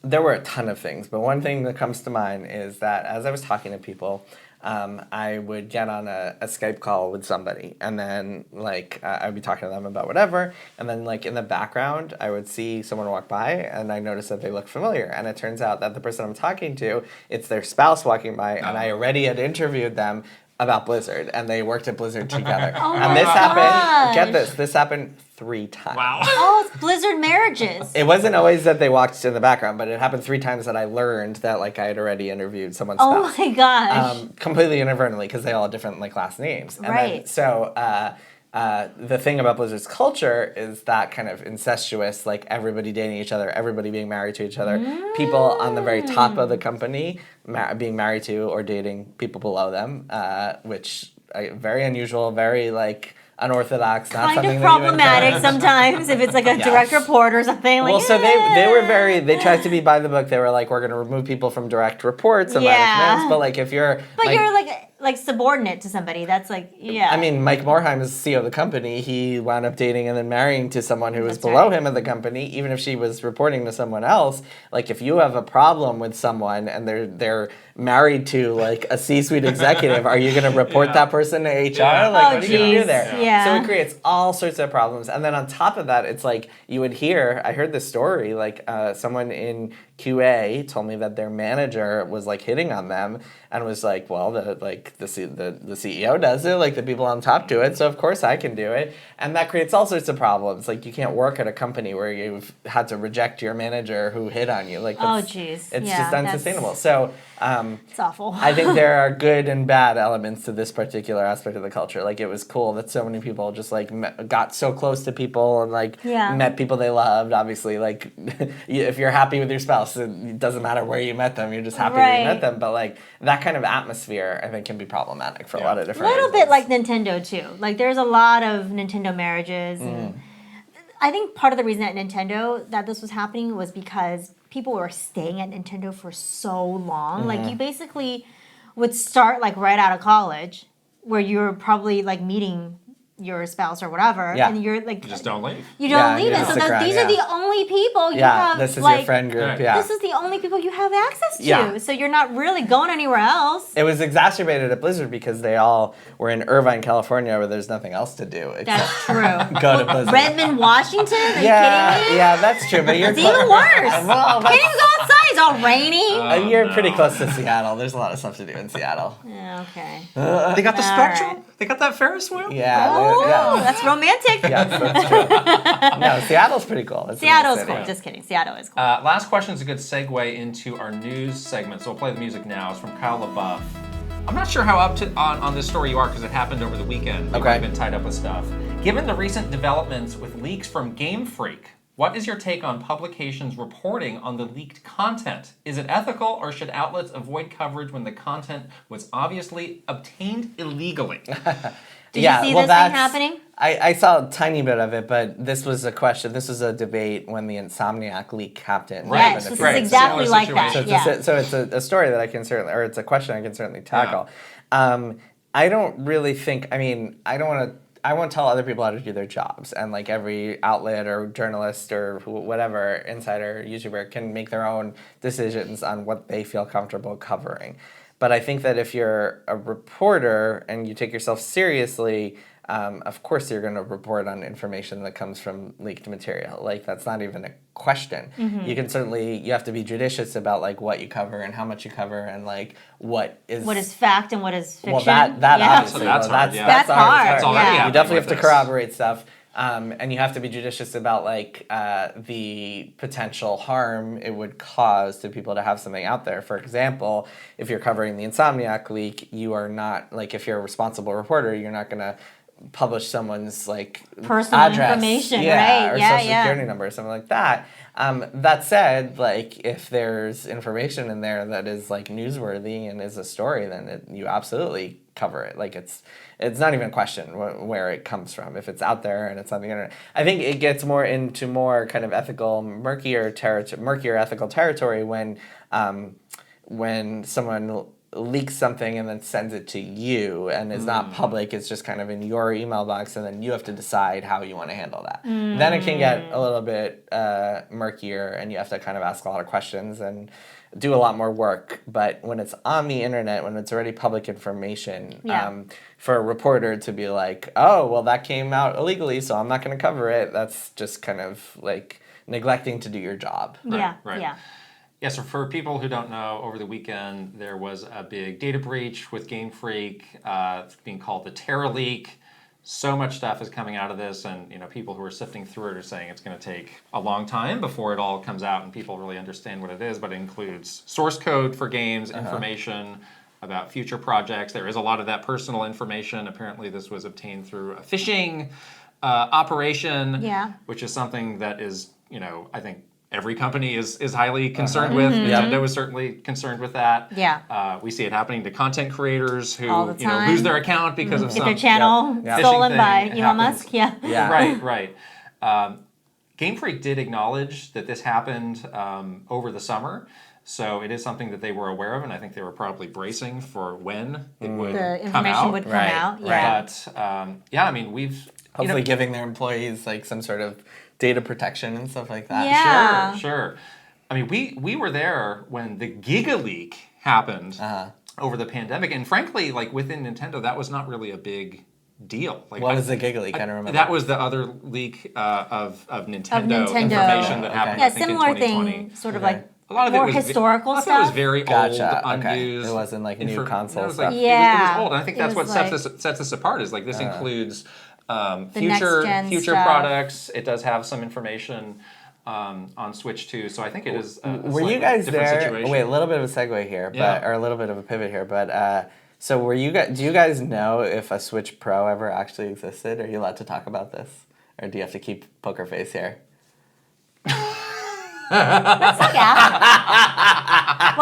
We'll talk to you after. Well, hey, I mean, you asked about my relationship with Nintendo. That's part of the conversation. There is my colleagues at Bloomberg. This is not something I've reported on, so I can't. I don't know. I don't know anything about it, but. No, I mean, we didn't know. I mean, we certainly spent a lot of time working on the reporting, sharing information out of like, this is what's being reported. A lot of people seem to think this is definitely going to happen, and then it just never happened. Got it. No, we didn't know either way. I never know like how much PR and marketing, like how far in advance you all are briefed. Then we just moved on to the OLED. That was cool. It's a cool system. Right. Okay, so to get on this. The Switch 2 thing is interesting because I thought there was another codename. I saw that the codename that was leaked was like Ounce or something, but I thought there was a different codename popping around. And I had actually heard at one point that they had multiple codenames, so that's interesting. Maybe it's like a true. red herring. Yeah, well, I think that like sometimes when it's something incredibly sensitive like the Switch 2. Yeah, that's what Apple does. They have multiple codenames. You give different codenames to different people, so you know which group could potentially leak it. Exactly. Yeah, that works. And then it works until multiple codenames leak and you're like, everything is leaking? Awesome. Then what do you do? Yeah, but this is pretty major. Obviously, the personal information aside, it does have like some really major stuff, and it's going to affect like what's going to happen, with Pokemon and Game Freak. It's probably going to affect, like, obviously the way they handle stuff from a security perspective, but yeah, I do wonder, like, how some of these things coming out will affect, like, their reputation and sort of, some of the stuff is weird, to be quite frank, like, very strange and a little scary and weird. Yeah, I mean, it doesn't seem to be extremely like categorized or organized. It just seems to be like, well, here's this thing that we found. Here's this thing that we found, and there's not really a lot of context being given to what was this, who was working on this, why was this commissioned? Because like some of the stuff that was kind of popping off over the weekend was these sort of like extended lore documents that basically read like the worst fan fiction that you could have imagined. But which could have been written by anyone. But it's like why we don't know the background. We don't know the origins of this to properly contextualize. Could have been the intern writing something for fun that was just in their files, or was it like? Yeah, and some people have said that this is eventually what was boiled down, and like if you read a book in one of the cities in Pokemon, it will give you like a 2-line like version of something like this that's meant to be for all audiences. So it's like the creative process is mysterious, and every company has their own way, and it's like don't assume that you understand it because you read this weird creepy fan fiction. Right. Yeah, every company has their own wiki that is full of like who knows what. Yeah, exactly. So again, people are saying we have not seen the last of this. Obviously, Nintendo's going to be all over this, so it'll be kind of a race. Is there anything future-looking in this other than like the codename for the Switch 2? Yeah, I mean, they basically have the roadmap for future Pokemon games. Mm-hmm. And that leaked out? Movies, TV shows. That all leaked out? It did. Oh, wow. That stuff's all out there, so it is significant. Yeah. Again, I don't know how much you're able to keep up on the news while you're on this big book tour. Yeah. Did you see the Nintendo Switch Online playtest stuff that Nintendo is doing? I did. I saw that it was announced. I saw people could sign up, and I saw that still nobody knows what it is. Right? Did you try to sign up? No. Yeah. Well, because like if you have to sign an NDA or something, then I wouldn't be able to. That was the funniest part too. Is like if you did sign up for it, they made you sign an NDA, and it's like you can't talk about any of this stuff. We're gonna get back to you at the end of the month with what you're gonna be doing. I'm sure they'll announce it in when it's actually. They really should. To people, because if it's really thousands of people, it's gonna. I think it's 10,000 people. It's 10,000 people. So there's no way to keep that secret. You can't make 10,000 people sign an NDA and think that they're all gonna follow the NDA. No, it's never gonna happen. The signups went live at 8 a.m. on October 10th. Okay. I think they were full at 8 a.m. and 1 second because I tried to sign up right at 8 and I was like, you have missed your chance. Yeah, some people are in. Some people. Can you get the hookup? Don't you have? Get your pals to hook you up? What's interesting though is in the fine print they were like the signups will be open for a 1-week duration. So it's like, did you just completely misread how much interest there would be for this if you thought it might take a week to get 10,000 people to sign up? That's so wild that they have no awareness of like how popular they are. It's very strange. Very strange. For the company that makes expectation management its whole personality, it just seems all the more bizarre when they do something like this. Exactly. But we have seen. Well, it's like with the Super Nintendo Classic. It's like, we sold out in 2 seconds. Who could have possibly known? Who could have thought? Who could have Didn't see that coming. Yeah, exactly. There have been examples of this. The company needs to do something. Everybody gives their counsel. All the experts give their advice on how it should be done. And then at the last second, they just get overruled by the person running the project who might be completely oblivious and clueless to the realities of how people will perceive this. God. I have a hunch that may have been. That's totally what happened. I mean, in the book, in Play Nice, like I talk about the Diablo Immortal announcement.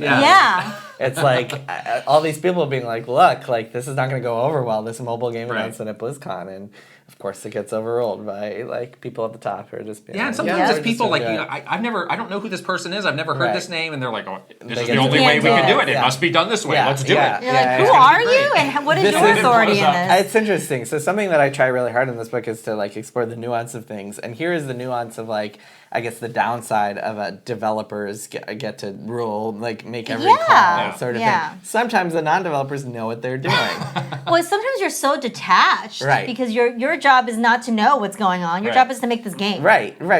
Yeah. So, you maybe lean on the other experts to help you with the other side of it, right? 100%. Yeah, but they did a couple of things that's very unlike them, which is one, they announced this without announcing the actual thing. So now, of course, there are 1,000 million. There's 1,000 theories of what it must be. But, GameCube Online is coming. I'm sure they love that. Like that's something that is like expectation management wise, they don't. They don't love that. They don't love that. Okay. Well, but unless it's like it is a Switch 2 or something, and that's we're testing the Switch 2.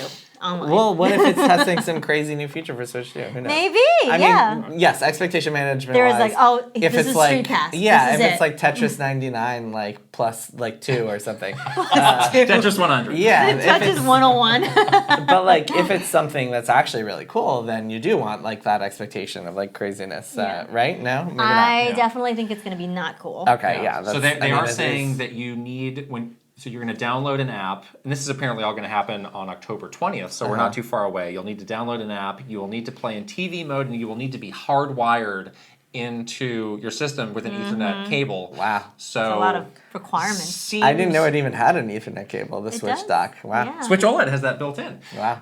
It does seem like maybe some sort of a streaming people are saying it's a streaming game streaming type of service, but yeah, every like GameCube, streaming GameCube, any combination of out there. And these are people who are going to be disappointed when this doesn't come out because they haven't said. Well, I can understand. Yeah, I mean, the Switch, you need to stream if you want those GameCube games running on there.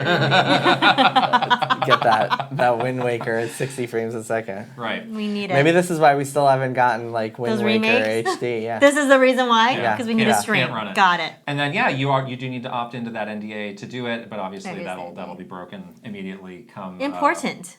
You broke something. I broke an NDA without knowing. In the Switch Sports pre-play, basically the I Splatfest. joined a demo. Basically, it was like a Splatfest for Switch Sports.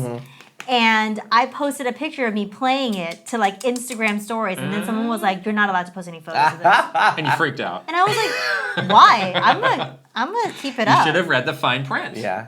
That's silly. Come on, Krysta. Extremely silly. To expect. Yes, if they are wise, they will announce this prior to all this stuff happening. I'm sure they will. Agree. Check the box. Alarmo. We need your take on Alarmo. Maybe that's what this is. It's like a function for Alarmo. It's like a secret. Alarmo is, I mean, I don't know. It's weird. Like, are you getting one? Who cares? I'm not getting one. I cannot imagine that it's good for, like, if you have small children who will run into your room and, like, set, like, the alarm won't turn off or something like that because you have kids running around. Do you see a connection between this and the Satoru Iwata Quality of Life initiative from about 10 years ago? Maybe. If you recall that? You think it's the same people who, like, were doing the vitality sensor? And then they pivoted to an alarm clock. That was something they were making a big deal about in a lot of the financial But like this is so presentations. like who out there needs a new alarm clock? Like we all just use our phones for alarms. Apparently, a lot of people want this. Well, but I think that's more just Nintendo fans who just want to own every Nintendo That's device. True. Yeah, like, not like normal people. Right. Well, what percentage of people want this for practical purposes? Correct. Good point. Right? Yeah, I think very slim. Very low. Who out there is like, man, I really need, there's space in my life for a new alarm clock. Yeah,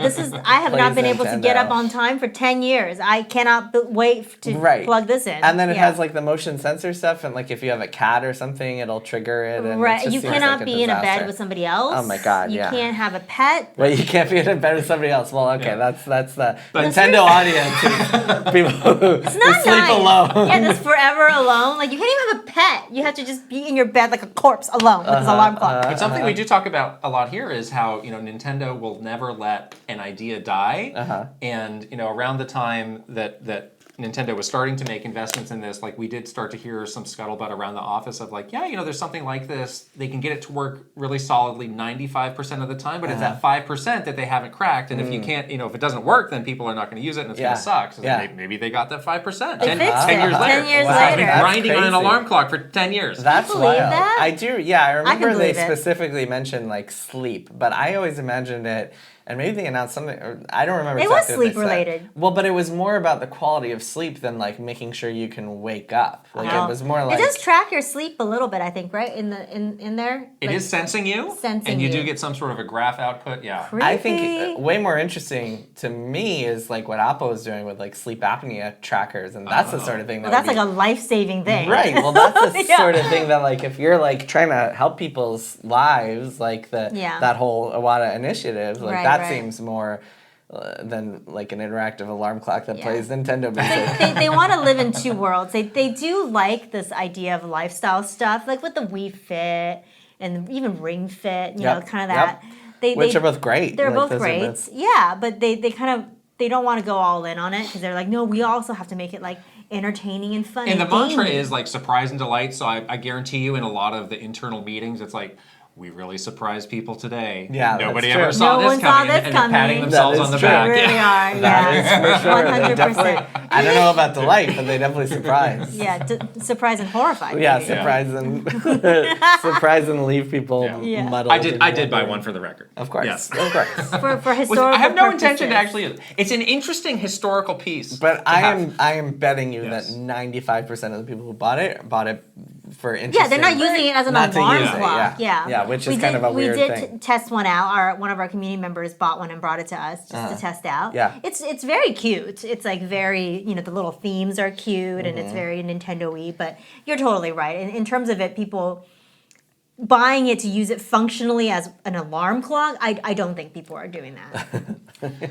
Last story is on Antonblast, which is a game we have been tracking closely. Yeah. They announced over the weekend that they are delaying the game from November 12th to December 3rd. The team is in Florida, and they were impacted by the recent hurricane. And they were talking about how they, some of the teams not had electricity for a good amount of time, so they made the decision to push the game a couple weeks to the 3rd. But they do have a updated I think that demo. demo's out now. It's out today. We haven't had a chance to try it yet, but that is out. Not a long delay, but it does push them out of the so valuable Game Awards. Black Friday. Oh, and Game Awards. Are you a Game Awards voter? Member? No. Well, you can't tell people that you are, right? Sure you can. Oh, it's not like the Michelin Guide where you're not allowed to say? There's a big difference between the Michelin Guide and the Game Awards. Sounds similar to me. When I go to video game studios, I wear a fake mustache and a wig. I knew it. I can secretly, no, I am not a Game Awards judge. I think we did it one year at Kotaku, and we were like, we don't want to do this anymore. It's probably really tough, right? I mean, it's just silly. Like if you think about it, some of these gaming outlets that do it. I mean, I don't know. I don't want to speak for other people, but when I was when we were doing it at Kotaku, we would look through some of the categories, and it would be like best racing game, and nobody on the team had played a racing game or something like that. So this was something that we were talking about last week, and I'd love to get your take on it. Metaphor ReFantasia just came out, got incredible reviews. Yeah. But we said it might get crunched in awards time because it's a 100-hour RPG, and it's are enough people going to have played? I would love to hear your thoughts on that. I don't know when their deadline is, but we got Metaphor code a month in advance. Okay. So that's good. So the people who would have played it definitely had time to play it. That's good. And even I'll get into this because that's the game I've been playing. But I have been playing it since, for a month now, for 4 weeks. Yeah. Yes. And I'm only 40 hours in of probably an 80-hour game. But it's super easy to grind a 100-hour RPG when you're on your big book tour, right? It's true. Well, On the Steam Deck, that's what I'm doing. There you go, yeah. But I'm like, I played enough of it that I can be like, oh yes, this is the Game of the Year contender, even if I haven't finished it. And it seems unlikely that, I guess anything can happen, but it seems unlikely to me that the end will be so bad that it like that it would changes my opinion. Somehow. Then again, that kind of happened to me with Final Fantasy 16, so I try to reserve judgment until I finish the whole game. Oh, that's and this is one of exact same thing happened to me. Yeah, right. I like bore it, and I was like, I'm just gonna finish it, even though this is not great right now. I'm just gonna finish it. But he was like, I'm out. I can't even finish this game. Oh man. So point being, this is one of the many reasons that I'm not a judge, is because like that time crunch is crazy, and so you almost have to like make compromises or like vote for games even if you haven't finished them, and it's just then not it feels icky ideal. to do that. It's all icky. I mean,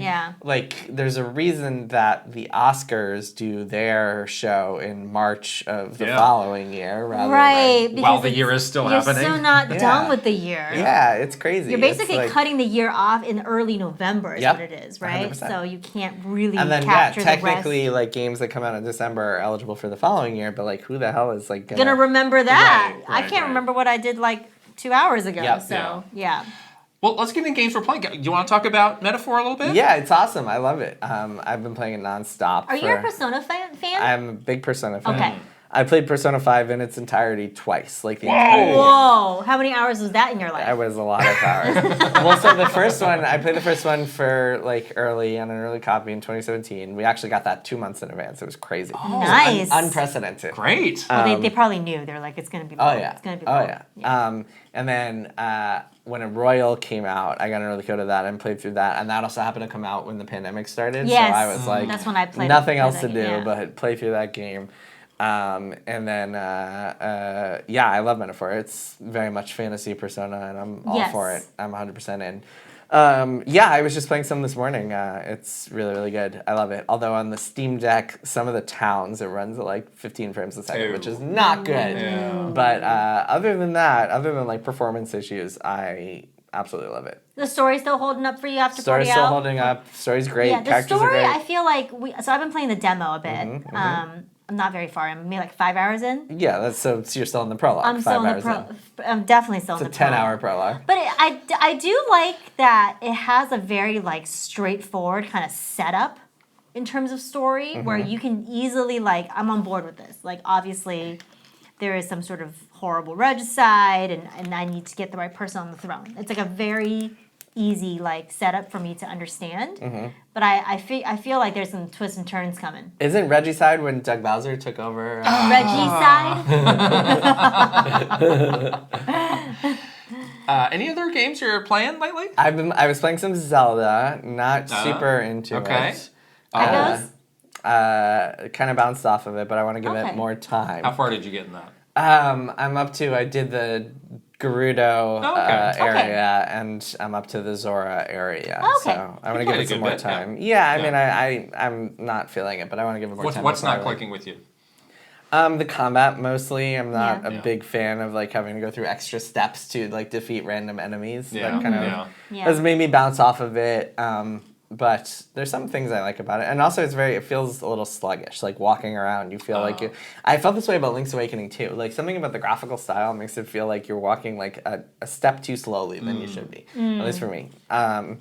So playing that, and then I'm very much looking forward to getting home because I should be getting code soon for the new Golden Idol, Rise of the Golden Idol. You guys know Golden Idol, Case of the Golden Idol. You know those games? You know what I'm talking about? Oh my God.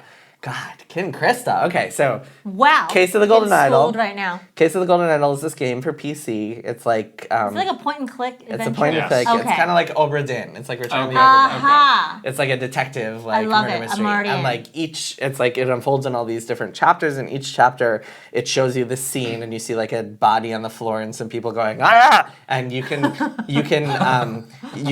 this omniscient view where you can see what they're saying, and you can see inside their pockets pockets what they're holding. Sometimes there might be like a letter that like tells you things. And what you do is you kind of learn all of the names and you get some verbs and you kind of get this kind of inventory full of words that you can use. And then what you have to do is you have to solve the mystery of what happened by filling in these kind of scrolls, which are like Mad Lib style, like will give you the blanks. And so you use the words you collected to figure out what happened. So it'll be like, you could find like this guy's name and then you plug that into the scroll and it'll be like, this guy was blank, and you could say murdered by a blank, by a torch or whatever. And so the first game was incredible, one of my favorite games, and the sequel comes out in a few weeks. So, it's on PC? Yes, PC. Okay. Although I think the first one came to consoles too, and this one will be on consoles too. Definitely Switch. And possibly phone also. This sounds like right up my alley. I think Netflix is publishing. Oh yeah, you'll love it if you're into point-and-click adventures. Games and then I'm also expecting Dragon Age soon, so that's gonna be interesting. Yes, that's high on my list. We played that game at Tokyo Game Show, and it's so beautiful. Yeah, it's cool. We did not play that game at Tokyo Game Show. Dragon Quest? Oh, Dragon Age. Dragon Age. I got you. Dragon Age. Dragon Quest I'm excited about too. That'll be fun too. Different dragons. Dragons are everywhere. Yeah, Dragon Quest I'm excited about too. I remember when playing a lot of Dragon Quest games when Nintendo was like publishing them in America. Yeah. Back before Square was like, oh, wait a minute, this is our series. We should probably be doing this. They were like, oh, people actually buy them in America. Yes. But Dragon Age, though. Dragon Age. Have you played any of that game yet? No, I saw like a hands-off demo. I haven't previewed it. Okay, no. It looks cool. Yeah, I mean, and the stakes are very, very high for that game. Oh my gosh, Bioware needs a hit. Aside from Metaphor, 2 or 3 other great best games you played this year? I can give you 5 of them. Wow. Okay, let's do it. Metaphor. Yeah. Final Fantasy VII Rebirth. Yeah. Animal Well. Yeah. Animal Well. Balatro. Yeah. Yes. And Astrobot. Okay. Yeah. All right. Those are my Game of the Year contenders. Great list. That's a good list. Very good list. I recently just got back into Balatro because I discovered that with an Apple Arcade, it's free. So now I played it on Switch at first, and then you started playing on mobile. I was playing on mobile. And then now I'm back on mobile, but I cannot stop playing it. It's a dangerous game to play. I finally beat the game over the weekend. I hadn't even beaten like a run yet. Yeah. That's when you stop. No, I can't. It's like gambling for real. No, I never You're going to win and then you walk away. I never want to walk away. Yeah. All in. So fun. I have been playing Warhammer 40K Space Marine 2. Are you a big Warhammer guy, Jason? No, but heard good things about this one. I have been on the periphery of Warhammer for a long time. This is going to be my retirement activity in a couple decades, because I wanted to get into the tabletop game, but it's just like these all-consuming, super time, build the models, paint the models, have a table, make the giant board game sort of stuff. Thing, But this is a very different take on it. This is basically like a Gears of War style game where it's very action focused. It's a third-person shooter. A big change that they've made for this one is that it's kind of a squad shooter, and you can actually play the whole thing co-op, which is really neat. I know the very basics about sort of the Warhammer story, but it's this like dead serious, intergalactic battle between all of these different alien species. You play as the human side, but kind of the point of Warhammer is like everybody's bad, and it's just like everything's super dark. Visually, it's interesting because it's like on the human side, it's like gothic architecture meets super high tech, and it's like the human race has retreated into like tribalism, and it's like computers are gods, and this is our religion now, and it's like, could be our future. Could happen. Okay, yeah. I think it could happen. Likely. Yeah, but I did play the first Space Marine and really liked it. One of the interesting things that game had was it really wants you to like wade into just these waves of enemies, and it had mechanics where your health would go down because you're just getting chipped away, but when you would do certain moves or certain like finishers, like you would get life back. So you would have a kind of risk reward of like, get in there and do your thing, and you can kind of keep going forever. And they do have that in this one. This is made by a different developer. It's been a long time since the first Space Marine came out, actually. The story, I think, is about 12 hours long. It's broken into 3 planets. I just got onto the 3rd planet. So you're like towards the end. So I'm working my way through it. It's a very straightforward game. Like you would think this would get repetitive, but like I'm really liking it. Maybe it's just kind of a palate cleanse or just like a throwback kind of game. Of 12 hours sounds nice. Games like this. Yeah, you could spend 12 hours either beating Warhammer or playing the prologue of Metaphor. Yeah, exactly.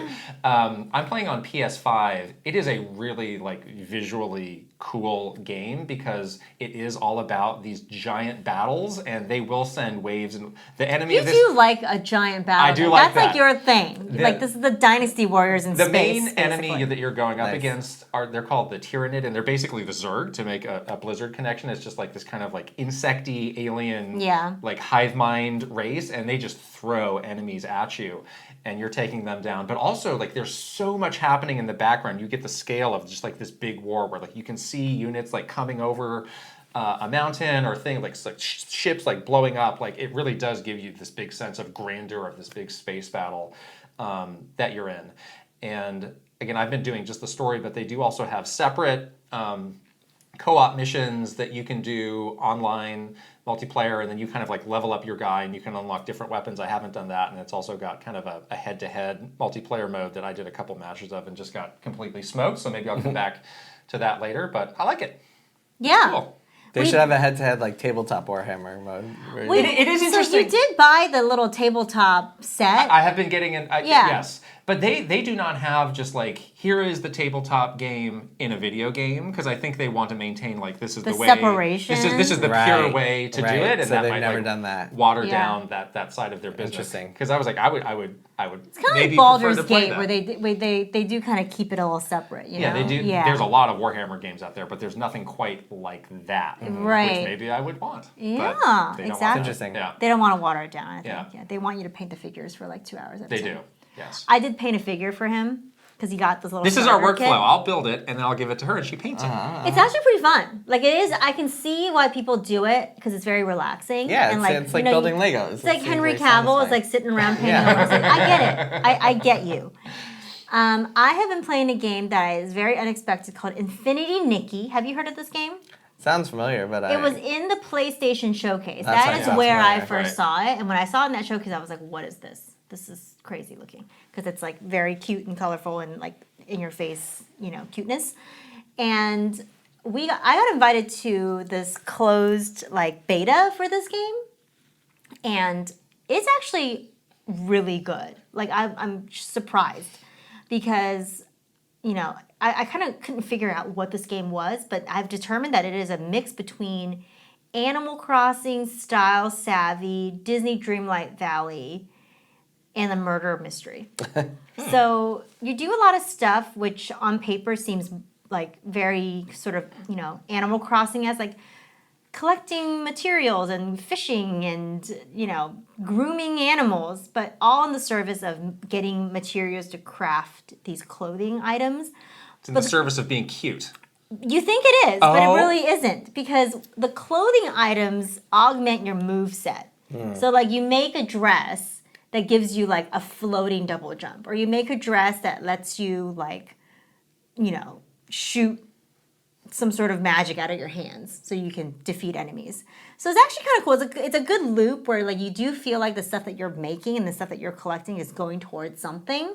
And there is a big like overarching story that's quite good. It's like this literally like a murder mystery is going on in this town. These people are like falling into a coma for some reason. You're really trying to figure out like what's going on, and it's good like character development. And yeah, I surprisingly am sort of obsessed with it now. So nice. I am. So this is a beta, so it's not out yet. Not out yet. I just looked before. And it still does not have it says Q4 this year. Q4 2024. We're into Q4. Yeah. Man, so I've been looking for a game that's like style savvy but modern for my 5-year-old daughter to play. She would love this game. But like the murder mystery and that sounds a little complex for her. A little complex. Yeah. The style savvy part of it is very style savvy though. It's very similar to that where you like take on those challenges like style a cool outfit. So you like go and look at the little tags. Did you not like Fashion Dreamer? I haven't tried that. I don't know what it is. It was basically it's made by the same developer, Sin Sophia. Okay, it's and on it's for the Switch. I didn't really like it because I'm a Style Savvy purist. Right. So I looked on Reddit for like games like Style Savvy, and everyone was like, "There's nothing like as good." Really, nothing as good. Yeah. You can try Fashion Dreamer and see if she'll like it. I did buy that game because I was like hoping that it was like Style Savvy. Yeah, but it's not. But it's really not quite there. Yeah. So maybe this will be the one for her. I don't know. You don't have to do the murder mystery part. Okay. You can do the Style Just do the Savvy. dressing up. Yeah, she would like that. And then just run around this beautifully cute world and like collect your materials and make your clothes and like dress up your character and do the little Style Savvy battles, the stylist battles. That's good to know. Okay, maybe I will get that for her. Yeah, I think she would like it. She's really into Super Mario 64. Whoa. Oh, I don't know that game is why. so hard. It is impossible to play today, and she just insists. How's she doing? Well, she doesn't really play. She wants me to run around the castle for her, and she only wants to do the castle part. Like she doesn't want to go to the actual different world. That's so interesting. She's That's 5? very strange. She's 5, yeah. That's awesome. Okay, the castle is cool looking. It is cute. Yeah, it's very She cute. likes to open the doors and climb the stairs and stuff. But we'll have to check out Infinity Nikki. Yeah, you should check it out for sure. Those are the games we're playing. We have some questions. We have more questions. These are not directly for you, but I think they have topics that you can dig into here. Yes, so that's how we totally. We get all of our questions from our Patreon community. Check us out at patreon.com/KitandKrysta. Our first question is from Ninja11. You previously mentioned having 3DSs strapped to your desks and being asked to play pre-release games to become familiar with them. When playing any pre-release game, did you have to note down any gameplay or visual bugs? If so, was there a process for communicating them back to the developers? I was thinking that if they were going to have you play it for marketing purposes, they might as well have you do any last-minute QA by reporting any bugs. Now, the chain systems to the desk. Steven had a lot to say about this. Can I just say, Please. This is preferred to the one E3 where they were chained to women, and you had to play them On the women. while the women stood there. Yeah. Like you had to just hold it. The cable wasn't very long either. It was not ideal. They were So called you were- human interactive. You were basically like this Human far away from them. Yeah, It was like kind of awkward, It no? was not great. No, it was I not agree. great. Yeah, that was strange. That was the last year I think we had all women in the booth because they were like, we probably shouldn't do this anymore. Yeah, It's a well, little that weird. was. It's a little weird. I think it was like the post Booth Babe era. Like Booth Babes have gone out of fashion, and Yes. so Nintendo Except was if you still. go to Tokyo Game Show where they're 100% in fashion. I mean, In full force. I was like, am I back in 1996? different What's culture. happening? This is a different thing. Yeah, it was very interesting. But yeah, that was a weird year of Nintendo. Did you games. ever have a 3DS or any Nintendo system chained to your desk at So Kotaku? I remember they wanted to chain the Wii U, They and brought it- Steven, did you- Steven they- wouldn't have it. Did they bring the drill? Because Yeah, they well, would bring the we drill. wouldn't. No, we wouldn't let them come and do it because this was like a year. I don't know if like game media sites still have like dev kits and stuff. Yeah, that was I a feel thing like that back in was the day. Right. It's Now not people really just send demos out. right because Yeah. you just get codes, and so you don't need you it. get codes. But like for people yeah. who don't know, it used to be a system where like if you were in the media, you would probably have like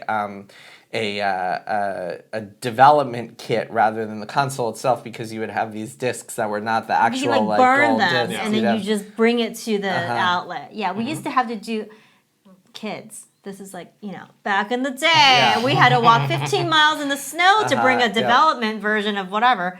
But that's what we had to do. We would like basically leave a development unit in your offices. Chained to the desk. And we would require that it would be secured to your desk. And of course, Steven was like, absolutely no, you're not coming into my office to drill a hole. Well, because like our setup at Kotaku, this was when we were in the Soho office, and it was like, it was loose. Like we moved tables often. Yeah. Like they moved people I think around. he said that, And it yeah. was like, it wasn't like we had offices. We were all like on a big flat table with like computers facing each other and sitting next to. So it was like a big open office. It wasn't like a. Yeah. It wasn't like No somewhere you one's could just drilling have an any- office. yeah. Yeah, you can drill things into those tables. It would Yeah. not have worked. Yeah. So yeah, we said no to them and just wound up getting like retail Yeah. reviews. Yeah, I think we would bring it to you sometimes A early. human Yeah, being they would do like a literally fly, for the people who did have it chained to their desk, would fly With from discs. Redmond to wherever this outlet was. New York, no problem. I'll get on a plane Yep. tomorrow. Yep. Yep. And install it and leave and then fly back. Yeah, Mm-hmm. I remember Crazy one stuff. time we had like a truck or a bus or something that was Nintendo related that was like stopped by. Oh, one time. Did you here's get a the good big story. sandwich? I don't remember. I do remember. Here's a good story. I remember Reggie came by our office once for an interview, And I had this idea, it never actually worked out, but I had this idea to like shoot a video where it would be like me coming over to the Kotaku like pod with a question for Steven. And I'd be like, oh, hey, Steven, quick question about like this post we're doing. And then the camera would pivot and it would be Reggie sitting at Steven's desk. And they'd be like, oh, I think we should do this. But like the video didn't work out. Oh my God, how cute. To the actual question, I guess we could have done this if we noted something, but we are not, official game testers, and the company had a lot of people who were very good at doing this, so I think we probably felt comfortable leaving it up to them. I will be very honest, and now I can be, like, I really didn't play that. It was hard. It was hard to do my desk that often. I would maybe check in on it for a couple Unless of things. you wanted to stay in the office until like 9 o'clock. Yeah, it was so, because there's no time to play during the day, and maybe you can play a little bit, like 30 minutes, but it wasn't like I was getting deep into like Fire Emblem chained to my desk. No, you know what I mean? Like it was not that experience. Yeah. So I don't think I even like really was playing enough to encounter anything. I knew the purpose of that was to like make sure you were familiar with the game, but they definitely needed a better way to do that because that was not a good way at all.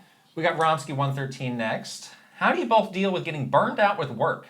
You've both been at Nintendo for over 10 years each, which is admirable in today's work culture, and now you guys are closing in on your 3-year anniversary of working for yourselves. Congrats. I'm sure things can get tedious at times, even when you are doing what you love. I'm just curious, what is the driving motivational factor that keeps you pushing with everything you've got? Thanks. What do you do? That's a secret. Because you've been doing this for a long time, too. Well, I mean, what's nice about my job, I'm curious to hear your answers, but when you're doing, well, actually, so you have kind of a similar experience to me now, which is that when you're covering the video game industry, it's something new every single week, and that is the thing I've always really enjoyed about it. I find that burnout comes when you're working on the same project for a really, really long time, like a book, for example, as opposed to day-to-day coverage where it's just so different. I could never imagine working in the video game industry for many reasons, but first and foremost because the idea of working on the same project for like 5 to 7 years would drive me crazy. And like the idea of working on the same project for 5 to 7 years, not knowing if it's gonna hit. Mm-hmm. Yeah. And you have now sunk 7 years of your life into it, and like it doesn't maybe perform exactly. Or Sony takes it down after 2 weeks. Oh! Could you imagine? Oh no, my God. I cannot imagine. Spending that many years of your life That's on like a knife in the heart, it's you know? Heartbreaking. Yeah, that definitely probably would not be great.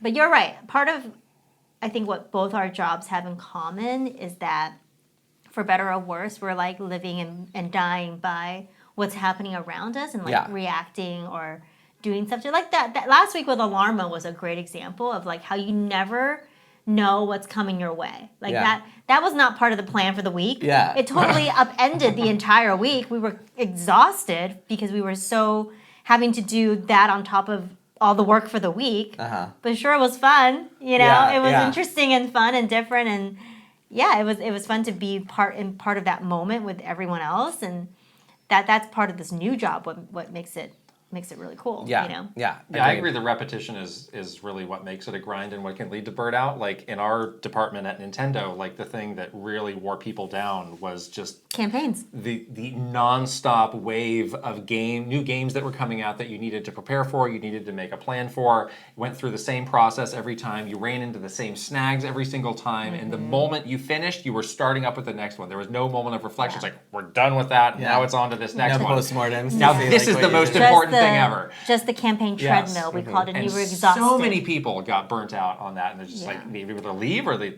move to another department, just like, I can't do this. Was it different because the budgets were different for the bigger games, since you could sometimes do more? Yes, yeah. Sometimes you get like a huge game that you have to do, like a Smash, for example, was like a totally different Breath of the Wild is what I'm imagining. He worked on, he was the brand lead for Breath of the Wild, and that was a huge beast of a thing. And those are interesting, but they're also like grueling and awful. But yes, the campaign treadmill of, especially at Nintendo, they launch so many games every year. It's like unreal. That's crazy. Like you compare that to like a Microsoft. Nintendo's having a game out every month. Yeah. Think about marketing a game every single month and never getting off that treadmill. That's crazy. It's pretty crazy. At Microsoft, at a lot of the game companies, I think there's a lot more downtime for marketing. Yeah. Not at Nintendo. Not at Nintendo. And if you don't have a big first party game, you're supporting third party games. Right. So you really are not getting any breaks. Yeah. Nowadays it's not bad. It's more so like there's only 2 people and 2 people have to do all the things. So it's less being burnt out, more being just extremely busy. I think about, also like freedom. Like if you don't have freedom and you're being asked to do something that sucks, it's like, well, I'm trapped. I have no way out of That's this. true. And that drives burnout. Like you get a lot. to pick and choose what you want to do, For right? the most part. I mean, I still have a boss and still have assignments sometimes. So we have to do earnings calls, which is a Bloomberg specialty. But no, for the most part, I have a lot of agency. I think agency is the biggest thing to prevent burnout. Less so than hours even. If we want to do some zany special episode of the podcast next week, we could. It might not work. It might blow up in our face, but we could do it. If you want to roll around and pretend to sleep with an alarm clock, you sure can. That was great. Yeah. I can't believe you guys were both with Nintendo for 10 plus years. I was there for almost 14 years. I was 13. She was 14. Yeah, it's crazy, right? Wild. Manjock is next. How much did Nintendo grow in employees since when you first joined to now? Did you find the culture of the company change with more employees?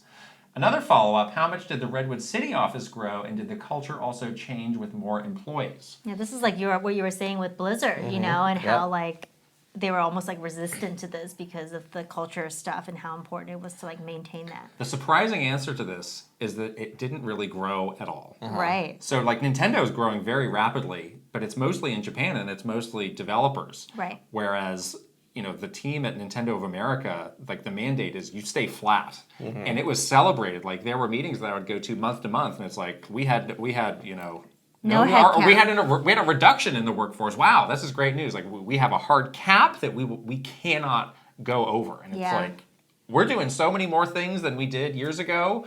Like mobile, that's a thing. Now we're doing movies. We got all this like licensed product initiative. It's like we're doing all of that. And it's like, don't hire anybody new to do it. Just you do it too. Grow. You also do that. In addition to the other things you're doing. I'm like, okay. Enjoy. Yeah. Was it hard for you guys being separate from the Redmond office?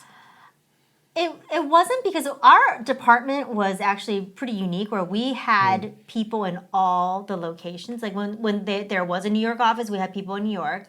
And then we also have people in Redmond. So we kind of got up there a lot. But I think for other departments, it was a little bit tougher because they felt a little detached. That's and we had so much access to like the executive suite because we were in comms, to Japan, for better or worse. Like we just felt like we were very connected. Whereas I think other departments might have had a different answer to that question. Gotcha. Yeah, but Redwood City office, I was day one in the Redwood City office. I think we started with right around maybe like 75 people in that office, and by the time we left, it maybe grew to like 90, something like that. Like it really did, and that was over 14 years. Yeah, that's wild. Right. It really didn't. That seems healthy. That's like the healthy way to grow a business. It's not like let's hire 10,000 people and then lay them off. Right, exactly. We never worried about layoffs. Yeah, we really didn't. Right. Yeah. Yeah. In terms of culture, there was this interesting thing that happened where when I started, like the culture in Redwood City was not great. It was kind of stuffy. It was very uptight. Like people seemed spooked by people were spooked. About what? I don't know, because everything. I don't know. And then in Redmond, they moved into the new building that they're in now, and something flipped, and they were like, the vibes are kind of off in this office. It's like it's completely silent. People are afraid to have a conversation anywhere. The new office was like too pretty, right, and too sterile. And then the Redwood City office somehow became the fun office with the great culture, and people were jealous of us. I'm not sure exactly how it happened. That was so interesting. We all just ended up bonding a lot because that office was small, and we all kind of started at the same time. Like a lot of people that I started with were there till the end, until we all like left because the office closed. Well, that's what's nice about staying small, is that you can actually know every single person who works there. You do start to like get to know. It is kind of like that Blizzard thing where you're like, now I kind of know them like as friends versus just like a passing colleague. Right. And like even to this day, like the people that we work with, like I go on vacation with them. We have dinner all the time. Like we're truly like friends now. Yeah, you bond with them. You do bond with them on a different level. But like I remember, so when I was at Kotaku and Gizmodo Media or Gawker Media, whatever we were called at any given minute, it was like you pretty much knew everybody in the office because there was always less than 100 people. Now, whenever I go to the Bloomberg office, it's like thousands of people. I just see like, I'm always intimidated how humongous it is. Wow. Yeah. It's a totally different world. Yeah. And I think a lot of people prefer the smaller companies. Yeah, totally. We got one more question from Tuskoob. Is the Nintendo versus Amazon beef something you would have dealt with? Do you know which department or poor souls in mind would be the ones tasked with resolving such a thing, if anyone is at all? What is the What do you Nintendo know? versus Amazon? There are no Nintendo products being sold on Amazon right now. What? And they have not been And they for a good while. they started with, Yeah. over the summer, canceling tons of pre-orders. Wait, I remember something like that from ages ago. That did happen ages ago. I remember when it but was they're having happening another 2 years beef. ago. They're having another problem. What was the cause of it when you guys were there? Do you remember? It was just, the way they were approaching business Right. terms. It was, Nintendo is used to being the big dog and being like, well, here's And how you're going to do Amazon's it. like, we're very much Amazon's bigger like, than guess you. what? We're Amazon. We can push back on this It's stuff. funny because they're neighbors. I would think Right. that like they would be able to work something out. But Amazon Yeah. also has now all this secondary sellers, all these other Right. storefronts that can basically show up and sell the exact same thing without having an official Nintendo relationship. Yeah. So I Right. think they're doing just fine. But I did try to, I was like, I'm going to pre-order the new Mario Party game. You cannot. And I was like, oh wait, I can't do that on Amazon because they don't have that They stuff don't have anymore. that anymore. Yeah. Yeah, so it's really interesting. They fight over stuff all the time. Allocation, they fight over, like terms. I mean, we would have had to deal with it only in a calm sense, like if we needed somebody to asked. write like some sort of reactive statement for media or something like that. I feel like I did send statements when I noticed that happening at Kotaku years ago. Yeah, it's happening. It's literally happening. I mean, we were always very well see if I can informed find of these things that were happening. Yeah. We would be in meetings with the people in sales, and they would explain very plainly what was happening, and we would understand it. But it would obviously not our job to try and resolve it. It's their job. It's the sales team's The sales job. team has to go to Amazon, So figure it out. It's some ongoing negotiation of who's going to blink first, and neither of these sides like to blink. They're not used to blinking. I know. I wonder what's going to happen when Switch 2 finally gets announced, though, because they're going to You're want gonna- that. You're gonna want Amazon there. And then they're not gonna like you it. found this. Well, I found. Read this great statement. No, I can't. Maybe No, but you I was were. actually going to ask something else. I was going to ask if it's like better for it feels like it's better for Nintendo if they're not on Amazon because anything they can sell first party through their own shop, they are not paying a 30% cut to anybody. So it's like that store is getting people is getting pretty good. So Alarmo was exclusively through their the My and the Nintendo New York store. Yeah. And I do imagine they have some big intentions for that with the Switch 2. Like they were testing out if you have a Nintendo account right, you or need whatever. to be an NSO member to be able to buy this early. And that was a site that was like nothing 5 years ago. They have built it up into something. I won't When give we them were a lot in of credit for Japan, that. impressive. they were Yeah. very much like open your My Nintendo account and scan this QR code so you can get points. So they were really trying to integrate it's it into well like integrated. the shopping experience. So yeah, it is. They are trying to do something. I think you're right, taking it over. Oh, okay. So Oh. no, I never heard back from them. But here's a Kotaku article, April 2nd, 2013. 2013. Amazon really hates Nintendo written by you. consoles. Written Wow. by you. Written by me. There you go. And it's like, I was talking about how for 2 years, Amazon has not been selling Nintendo's gaming hardware firsthand, and it's all through third parties. They were fighting them too. Oh, wait. Oh, man, this is like a real throwback. goes Now we're deep. gonna go. Something is not right. 2012. Something's not right between Nintendo and Amazon, but neither side is talking. And I remember... That's still happening. Somebody should look into this. And I remember I asked Reggie, and even he wouldn't answer. Yeah. We don't talk about our specific business practices with individual retailers, and so we're not going to get into more information. So scram. Yeah. Oh, he really told you to go away. Yeah. So yeah. Oh, that's wild. This is now 12 years ago Wow. that this was happening. But they were back on Amazon for a while. It got fixed for a while, but now they're back. And now they're back to being Right. mad. Right. Okay, Yeah, wow. I'm sure that first contract was up. Yeah. Second contract, they probably didn't negotiate the terms that they want. But yeah, but like I feel like I don't know, you guys might know more on this topic than I do, but I feel like customers who want Nintendo games are going to get them. It's not like they might search Amazon, but there's not enough friction there that is going to stop them from getting the game day one. It's available. So it doesn't really matter. It's almost beneficial to Nintendo to only sell their games through their own. And I'm sure somebody's making that point. Yeah. And that's what they're trying very hard. Yeah. Right. Because it's not like I imagine a world where if you can't find a book on Amazon, you maybe won't get it because you're not that committed to it. But if you want to Switch 2 or if you want the new Zelda game, you're gonna get it. You're gonna find a way to get it. Yes. So there is this contentious thing about Nintendo still really values the retailer relationship. They still really care about old school stuff, being in brick and mortar stores. Yeah, of course. And they want that same thing of we want the end cap of the Target. It's really important for us to be in these stores, and that's still a big deal to them. So I'm sure that's another side of that conversation is how are we making sure we have strong retailer relationships leading to Switch 2? I can hear so funny. I can hear it in my head. Yeah. That's our last question from Patreon, but I have one more surprise question for you. I'm going to put you on the spot. Uh-oh. I did not know what he's going to say. Please finish this sentence for me. Okay. Now is the most exciting New York sports moment since blank. Since when? Well, okay, so my most emotional attachment is to the New York Jets, and right now it is not super exciting. It's exciting. It's exciting. I'm not a baseball fan, so I don't have any sort of So the Yankees and the Mets are both in the Final Four of baseball. Right. The WNBA team is in the finals. Not a WNBA fan. And on the NBA side, I'm a Nets fan, not a Knicks fan. So Knicks are exciting this year. Nets not so much. Not so much. Right. So all your teams are not as exciting. My teams, the two teams I care most about are Jets #1 by far. Nets kind of a distant second. Jets? Football? The Jets are football. Yeah. Aaron Rodgers, your favorite player. I do love Aaron Rodgers. They just fired their coach last week. Right. Oh no. By surprise, sudden firing. And and the Nets, and neither of those teams are exciting. So for me, the answer is Nets. Not. Oh, I really didn't expect that one. Yeah. So sadly, I'm not.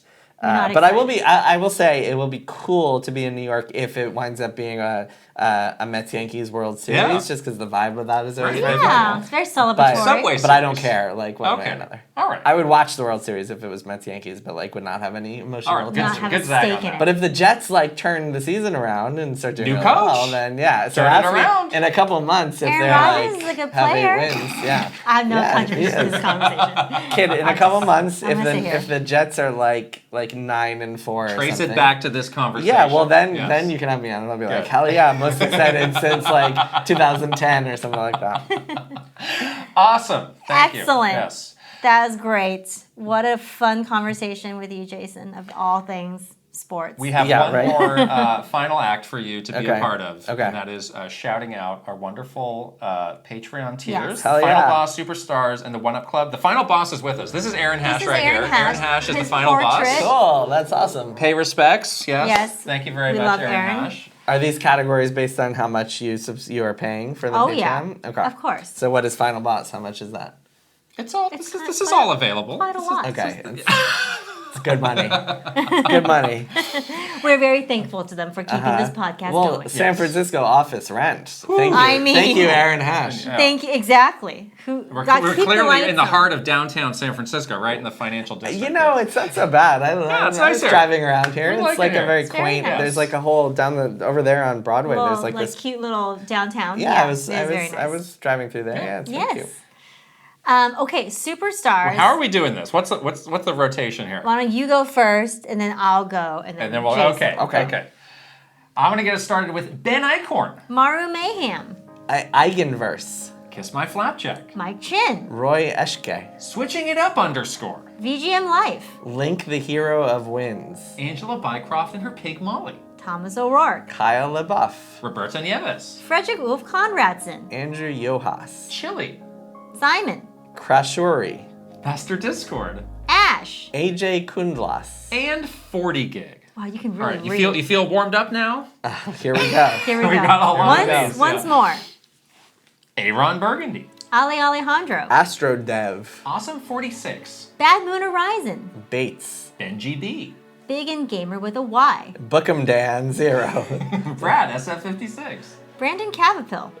Brent Dennison. Brovac Novak. Cameron. Chider. Chelly Squirrel. Crispy Saurus. Christopher Lay. Captain Alex. Christabel. C. Roper, 17. Dachshund. Doinko. Echo Ladare. Elite Peach. Espart's 50. Yes. Fart Priest, 69. Fairbound. Burning in Just Forever. Fox Deploy. Garth the Wolf. Gartooth. Guilty Phoenix, 42. Handheld Gamer. Happy Sloth. I may have made a mistake. In Space Khalil. Iris Marin. Jay Rando. Jack Hovick. Jameson Eisenberg. Jeffrey Hernandez. Joe Encarnacion. Jonathan Rowe. Jordan Collett. Jordan Hemmerly. George Ramirez. Joshua Clements. Juji Fruit. Justin Lemminger. Kawa 2796. Keith Kwan. Kevin Delane. Kilo Kibo. Kristarati Kid. Christopia Party With Me.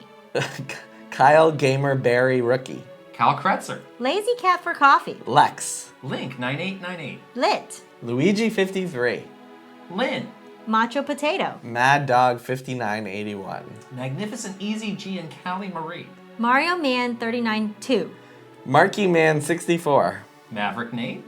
Mecha Dragon 101. Megan. Michael Cravens. Mikey. Mr. Ryan 07. Motomania. Mr. Andy Pond. Mr. Beans and Dip. Yes. And Okay Gamer.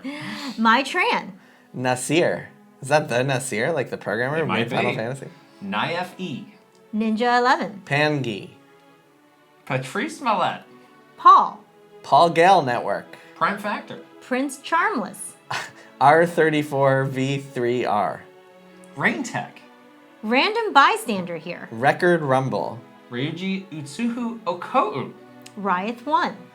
Rob. Romsky 113. Rocks. Ryunetta. Saul Dominguez. Sharif Jackson. Shinryu. Schmiggles. Slowbro. Simon O. Snazzle. Spacey Poo. Spicy Munchkin. Steel Citron. Pseudo Priest. Tales of Link. K120N64. Teal Fox 64. The Keggers. The Shark Among Men. Thomas Alvarez. Three Rivers. Timmy V. Torcheeks. Totally Jode. Travis Torline. Trajowie. Tugs Puppy Bear. Tusku. Tyler Geis. Uncle Jungle. Video Game Stupid. Vigimictor. Vincent Van Butler. Viridian. Virtual Bot. WG Grizzy. YU. Wicked Davy. Will Johnson. Zelgarov. Zapatty. Zroy. Yes! Well, Do you do this every week? Yes, we do. you guys? Yeah. Okay. We had that humming Shout pretty outs. good by the end. By the Yeah. end, That we were was good. solid. Yeah. I like how it ranges from like Megan and Rob Yeah. To Fart Priest 69. Fart Priest 69. And what is the other one? There was one that's funny. Oh, I may have made, a, mistake. mistake. That one's Yes. good. Yeah, I mean, people are. If you join us on Patreon, Very you can great. get your names read Yes. by the one and only The Jason hallowed Schreier. halls. Yes. I this should come is back fun. every week just to do the names. Yes. I think you should. I think that'd be great. If people want to find you online, where can they do that? Well, they should really just find Play Nice, the Rise, Fall, and Future of There we Blizzard go. Entertainment, which you can buy online. Unlike Nintendo, I do not have hostility with Amazon. So you can buy it on Amazon. You have an audiobook too? Audiobook too, Wow. read by the one and only Ray Chase, the Wow. voice actor behind Noctis in Final Wow. Fantasy. That's amazing. He does an awesome job, so that you can check that out. I recommend if you want a physical copy of the book, go and buy it from your local indie bookstore. And Yes. support your Support indie them, bookstores. yes. I'm actually going to one right now to go sign some books for them. There you go. A local bookstore. I love Awesome. it. Yeah. Awesome. Thank you so much for Thank being you guys for having on. me. And now I'm gonna probe you with Nintendo questions off the air that you Yes. can answer. That's it. Perfect. I while we're love on it. camera. Don't forget to subscribe to us on Patreon. We're at patreon.com/Kit and Krysta. If you're watching this episode on video, please subscribe to our YouTube channel. Give this video a thumbs up and leave us a comment. If you're listening on audio, you can also subscribe, give this podcast a 5-star rating, or leave a written review if you please. And we're on the socials. We're on Twitter, Instagram, TikTok, Facebook, YouTube, and Threads. All right. That's it. Thank you, Jason. Thank you. No blue sky. No blue sky. He's managing so Maybe much. one- Talk maybe to one him. day. Too much. Yeah, Yeah. I got it. Thank you guys. Thank you for having me. It was awesome. All right. We'll talk to you guys later. Bye. Bye.